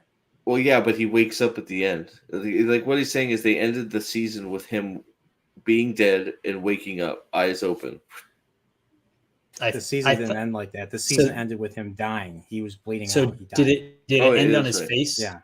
It ended. That was the first episode. His eyes went. His eyes dilated. That was the first episode of episode. So like I said, next season, first episode. So I said it ended on his face. I couldn't remember if it was eyes opening or eyes closing, but regardless, like his eyes were open and they dilated. So yeah, the like face sort of thing, it imparted more than this scene did. This scene didn't earn that. Anyway, yeah. So I was going to ask, if I already sent out a link if anybody wants to hop on and have a chat with us. If not, then we'll have to we'll end the stream. But I wanted to ask you guys, like, overall, what do you think of the season? I mean, it's obviously better than two other fantasy shows that are based on books, based on book series, really well known book series. I know, Pips, you're long. Both you and Steve are long sufferers of one particular show, which of the books, which is the book series I'm currently reading now. So, and I'm I'll jealous. be honest, after But I'm jealous of the fact that you keep on saying that you're like, I read the book and like I'm waiting for something to happen because I know what's going to happen, and then like the thing actually happens. Like I'm really jealous of that. If this was Wheel of Prime, the dragon would have eaten itself. Yep. The wrong person would have been on it. It would have been underwater, and it would have happened off camera. It wouldn't have even been a dragon. It would have been like a flying horse or something. It would have been a bear. Yeah, flying bear ate a freaking, I don't know, something. Yeah. So we got so Nosferatu claims that he's actually you in his Okay. alt account. So yes, I want to come on the show, but I don't have a dedicated studio like a weirdo. Gotta fly, boys. Be awesome. Profit. Exchange insults soon, pal. Yes, sir. See you, buddy. Roman. See you, Roman. So I'm not your buddy, guy. I'm not your pal, friend. I'm not your pal, buddy. I'm not sure. I honestly, I mean, I came into this series thinking, I was honestly thinking it was gonna. You and Steve, you and I watched the trailer. We actually liked what we saw. It actually looked good compared to Rings of Power. And let's just say, after watching both shows, this is the superior show by far. Oh, I think that's absolutely true, but I think it's squandered a lot of its potential, and it's a lot of the goodwill a lot of us gave it. I think it's gone from potentially a good to I wouldn't say great. It's a good fantasy show to it's now middling, mediocre, average. I'd watch it over Rings of Power any day. I'd watch it over Wheel of Time any day, but it's sort of like forgettable. I watched it. So it's like, okay, I guess we'll see what happens. There's a reason why I haven't rewatched the episodes. Like I used to rewatch Game of Thrones episodes. Like you don't know how many times I rewatched Hard Home when it first came out. That season 5 episode where they where the Night King does this and everything. Yeah. I must have watched that episode 3 times that same night. I was so into that episode. That episode made me so excited for what was to come. And then little did I know, I was a sweet summer child that year. So 4 years later, we see what ultimately happens, and I'm like, oh my god, we get something as great as Hard Home, only to lead to season 7 and 8. Jesus. So I'm going to ask you guys a question here. You said potentially an average fantasy show. So here's the question: not including early seasons of Game of Thrones and the Lord of the Rings trilogy. What's a better fantasy show in the last 20 years? Outside of Lord of the Rings and Game of Thrones? Yeah. Because those are definitely not average. Those are the standard by which you judge a fantasy adaptation, especially, but a fantasy show generally, right? So outside of those two, like what's a better fantasy show? What did I miss? He's asking what's a better fantasy show than Steve, you said that Game of Thrones. You said that this was better an fantasy show. So what's a better one? Well, I guess right? If it's average, then it has to be, there has to be better ones. There have to be worse ones. And I can't think of any that are, outside of those ones that I named. I don't necessarily, for something to be good, I don't think there has to be anything better. It was just an average show. So, I mean, it's average. It's not like, it's not like a Better Call Saul. It's not a Better Call Saul for me. It's not, it's not a Banshee. It's a middle of the line. It was an okay fantasy show. I was asking because you said an okay fantasy show, right? That's why I was asking. If you just said, hey, it's an okay show, then I'd be like, yeah, I can also think of a lot of better shows. Well, I mean, it's an okay show that happens to be fantasy. I mean, I get what you're saying. I don't, and that's part of the problem is we have all these fantasy things coming out and they're all not good. Yep, agreed. You said it has to be live action. I would say I think it would have to be a live action. And then the thing is, the anime what's funny is the anime that I'm thinking of is actually 90s, so it wouldn't even be part of the last 20. It wouldn't be part of the last 20 years, anyways. You had series like Berserk, you had series like Escaflowne, and Pips. I don't even know if you've heard of this one, but if you like Dungeons and Dragons, you probably have heard of Record of Lodoss War. Haven't heard any of those. You can hit me up in Discord afterwards. I'll go watch them all. You've never heard of Berserk? Really? You've never heard of? I mean, Berserk's a dark. I didn't have a TV. Fantasy. I didn't have a TV growing up, man. So I I had TV. but it was it wasn't on TV. it It was was like in rabbit ears. Japan. It was in Berserk- Japan. Yeah, but Berserk's relatively new on this side of the Yeah. world, at least for me. I saw Berserk back in 06. So Oh, okay, so it's it was older on than I even DVD. thought, It was so. it was on DVD. It's back just then. I just started hearing about it like a few years ago. So, but yeah, so I think that's a Those are- valid those- point. like, But yeah.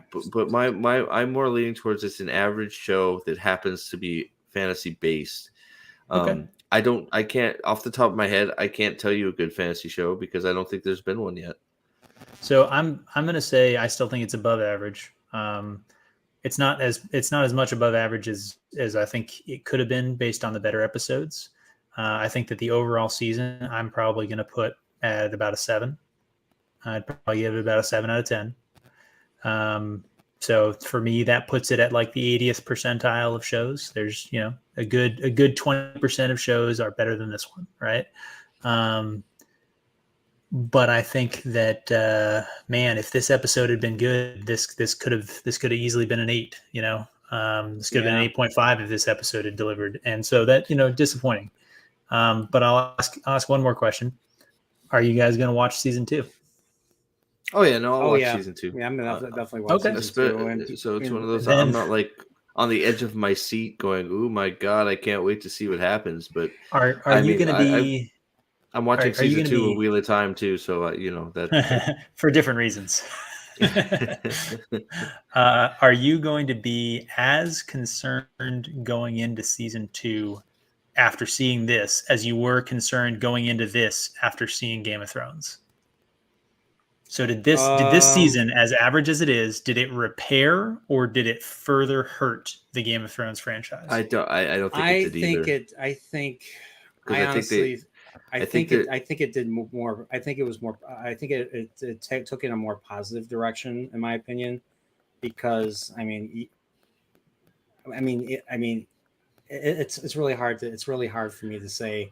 It was a slow burn. I mean, you had George. George was played a very big part in this season. I mean, he was not just the guy that created the source material. He was a co-creator of the show. Him and Ryan Condal. So he had a lot of say, and so there was a lot of decent lore and stuff, and there was things that it was cool to hear, but it's just like the story kind of suffered. Like you said, like it didn't really lead to much. But now that we're at war, it's going to be all war for the next few seasons. So I don't know how they're going to, if they're going to still slow down episodes for the sake of slowing it down.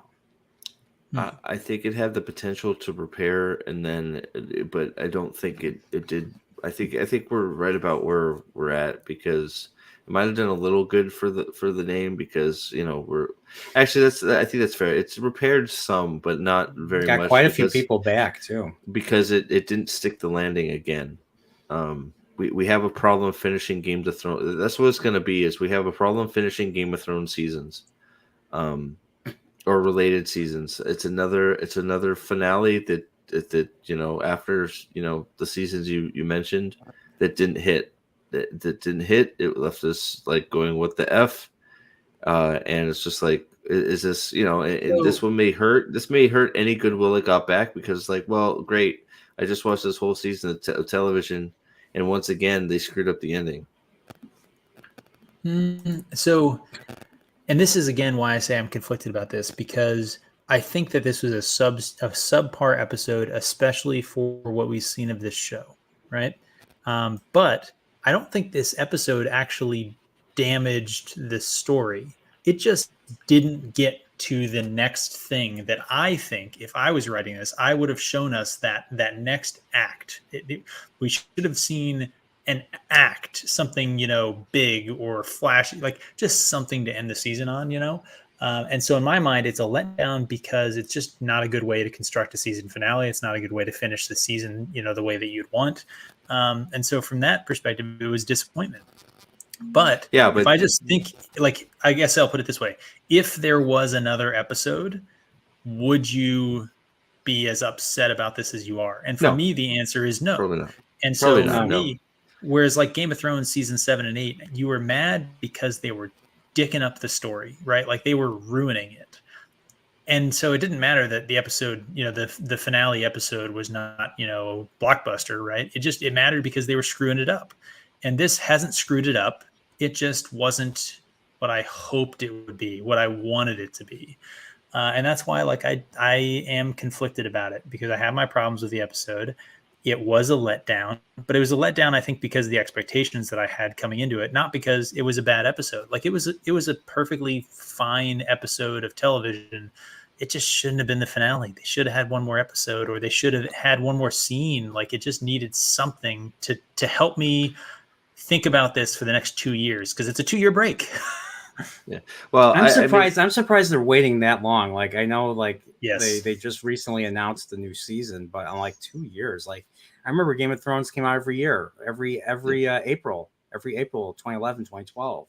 It wasn't. Really I didn't hear that until Purple said it. I was shocked by that. Like, it HBO, wasn't until what are you season doing? 8 that they waited 2 years. They waited 2 years for season 8. That was pretty much it. In my And mind, Yeah, and Yeah, took off shit. 2 episodes and made it 6 episodes instead of 8. Yeah. in my mind, and you guys can answer the question, when was the last time an episode or a season had a 2-year gap and it was good? When was the last time that happened? I don't know that I can say. Like, to be never. honest. Like, Yeah, never. it's all, you lose all of the momentum that you build up. Half the audience forgets everything, and there's like, one it just, exception. There's one exception. Me and Steve have covered it. Better Call Saul's final season. okay. We should, but yeah, we should talk about you going, having you do a watch, and we'll talk about it with you Okay. if you want. If you want to do it, if you're up for it, I need to watch, what is it, 5 seasons? 6 seasons. 6 seasons. I need to watch 6 seasons before we can get there. But yeah, It's good TV though. So It's good TV, and I was thinking, if we do, I don't know if you want to do season by season. Each season's 10 episodes, except for the final one's 13. But it'd be up to you. Me and Steve could rotate. We could rotate. Talking about it. we can definitely talk about it offline. I will say it is late for me. Like I said, I got an early wake up and a flight in the morning. So hey, thank you so much. Man, it was good. I think It was good. you can It was tell. good meeting and getting to know you through doing this, Pips. Yeah. I love to. I want to keep the collaboration going. It's been a real blast. I really appreciate you having me on this. This has been a lot of fun, and it's the friends you meet along the way, right? Yeah, I mean, it's surprisingly how many people I've met through other people. Like, I met you through Steve. I met Steve through Salty. I met Salty through Punk Waddle. I met Punk Waddle through I think Pacific 414, and it's been so long since I've started the channel. Like, I forget where it started and where it's so exciting to see where it goes and to build relationships. And that's why I really cherish doing this. And so I'm trying to, talk about, reach out to people and have them, collaborate, do stuff with them. So, Yep. But yeah, Pips, thanks for doing this. You've been here every episode along the way, and your input has been invaluable. You've been a bad influence on me. Good influence. That's hey, a glass a day keeps the COVID away. You gotta, it lines the sort of the sinuses, and it kills it on contact. It does. It is science. This is real science, not misinformation science. I will say, not medical advice.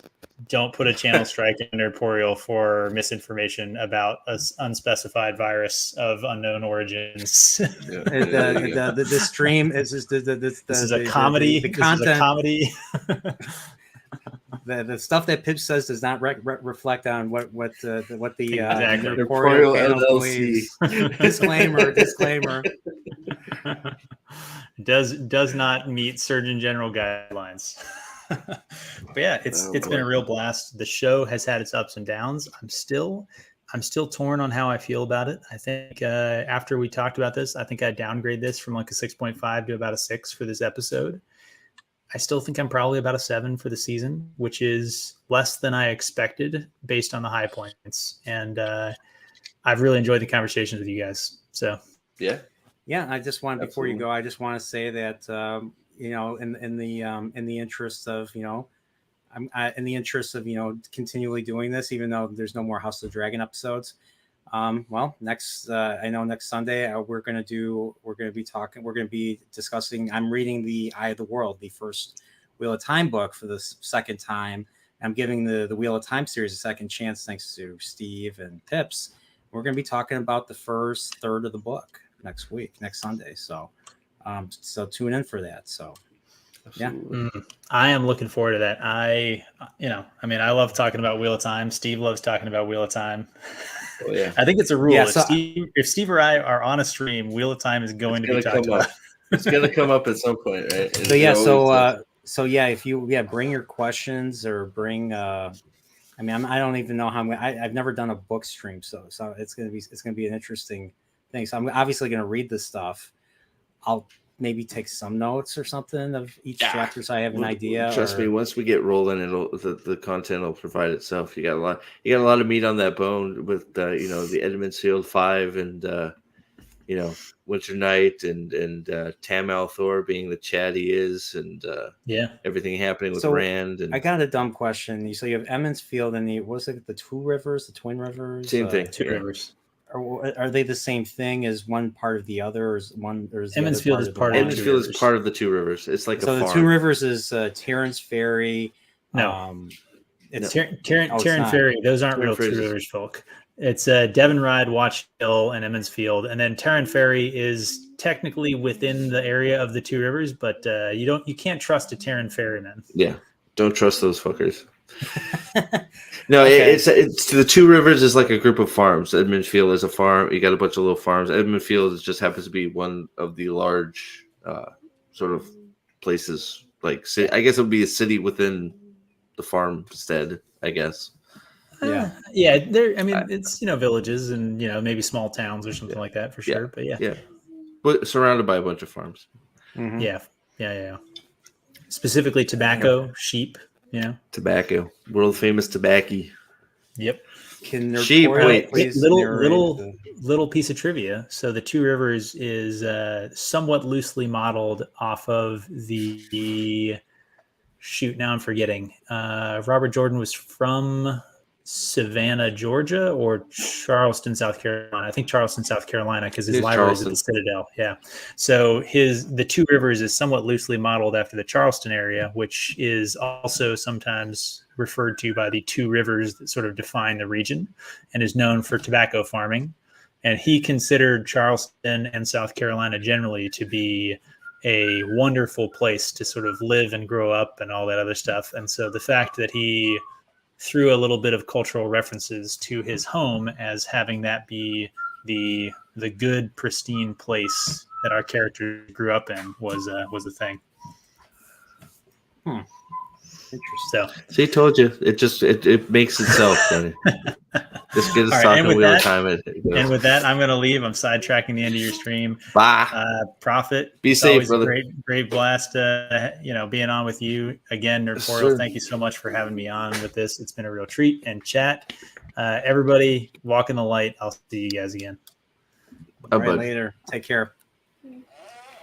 So yeah, another after show concluded, Steve. Yes, sir. We did it. We did it again. I like how it begins with you and me and it ends. Hey man, hey, ride or die, right, man? Let's do it. Let's you and me to the end. Okay, we got to find something to review next, man. Yeah, we got. Well, there's Pips's show. Pips's show. Pips. Yeah, they talked about on their server. Not Defiant. What is it called? The one with Timothy. No, the one with Timothy Oliphant. They were talking about it. Timothy Oliphant and Walton Goggins. Justified. Justified. Yeah, Justified. Fantastic show. That's one show I still have to see. I love just Raylan Givens. Givens. Yeah, Pips is in the chat too. There's Justified. There's Peripheral that Gray recommended. A buddy of mine recommended another series. What is it called? He's telling me to check it out. It's called Severance. Another show called Severance. Yeah, it's a thriller. It's a thriller. I have to finish. I never heard of it. Yeah, I do have to finish Dark. I've only seen the first 2 Dark. seasons of Dark. I've Dark not is seen. very I love good. season 1. Yeah, Season 2 was okay. It's weird. I want to talk some Succession. That's a good show on HBO too. I like that show. I don't know that anybody. It's Mark Strong. Is it Mark Strong? In one of the Succession has like Brian Cox and Macaulay, Fuller from. there you go. Home Macaulay Alone, Culkin's brother, Kieran Culkin, and some other guy. I forget the other guy's name. Yeah, it's a good show. So you have All right, I'm writing down Succession, Peripheral. Yeah, Peripheral. I have no idea. Justified. I know that. Jesus, Easton. I know that. He's trying to do the worm. But Justified. What was that one called again? Which one? Severance. Severance is another one. That's an Apple series. Okay. Oh wait, you know what? I have seen parts of it on. Yeah. Okay, but Peripheral's the one actually that really looks interesting. So yeah, the fact that Gray recommends it means it's probably. I went to put it on, and I ended up falling asleep not because of the show, but because I was so tired from being at work. So I ended up. I'll have to go back and watch it again, but. There's a million of good shows out there. I mean, hell, Ted Lasso. I know Alex from White Cloaks. We may still end up doing it. We were talking about Ted Lasso on Apple TV. That's a great show. What's it called? Ted Lasso. Ted Lasso. It's about it's a football coach, like an American football coach that ends up in England coaching a soccer team. Mm-hmm. And okay. So that's a really good. Show. I still have to finish freaking what's that one with Chris Pratt? I forget. I can't think of it. Terminalist. Yeah, that's a good one too. I gotta finish that one. There's a Jack Ryan coming out. Reacher. I mean, Reacher. Yeah, I saw Reacher. Reacher was pretty good. Jack Ryan, I've not seen. I love Hunt for Red October. I've seen Patriot Games. Yeah. So John Krasinski is Jack Ryan. He does a good job. I liked season 1 better than season 2, but I enjoyed both seasons, and I think season 3 is coming out soon. Castlevania. I've only seen the first 2 seasons of Castlevania. I've seen it all. I'm ready for season 2 with Mr. Richter Belmont for the next season of Castlevania. So I enjoyed Castlevania quite a bit. They're making another Castlevania. They're making another with Richter Belmont. Okay, Richter was in Rondo of Blood and Symphony of the Night, I believe. Yes, with Alucard. So I think that's why they're doing that, because I'm wondering if we're going to get Symphony of the Night vibes, because Alucard is a main character in the Castlevania series. So yes, and he's awesome, and Symphony. Alucard's awesome. Oh, Alucard's fantastic. Are you kidding? Alucard's amazing. So yeah, dude, there's a ton of shows. It's one of those. It would be nice if we could find something that's current, and so we can do it episodically. You're right, and I'd love to review any shows with you though. Man, speaking of Castlevania, I have some news. I am doing another anime-based serial horror session. An anime-based serial horror session. Okay. Yes, I did Perfect Blue last week. All right. So what are you doing? I'm doing Vampire Hunter D. Okay, I've heard. I haven't seen it, but I've heard of it. If you want, I have the file. I can send it to you. It is awesome. And this came out before Castlevania. But I get so much every time I watch that. Is it a movie? That OVA. It's an OVA. It's a 90-minute OVA, but it's like a movie. It's something. OVAs are anime that come out on video. They come out straight to video. Okay. So they're not filmed. Okay. They're not. So you have television quality that has to fit within a 20-minute 30-minute time slot. Then you have OVAs, which can be any time. It could be as short as 10 minutes. It could be as long as an hour and a half, or an episode could be 40 minutes. So I'm always looking for something to watch. So they came straight to video. So that's I never watched like right now. There's so much nothing, or I can't figure out what I've been watching. Since I didn't get a chance to watch it when it was coming out live, I've been watching It's Always Sunny in Philadelphia. Yeah. Because it's just easy to watch and funny, and I don't know what he's doing back there. Sorry. Let's end the stream. I think there's no one else here, so let's just end the stream. All right, all right, bye. See ya. Because we're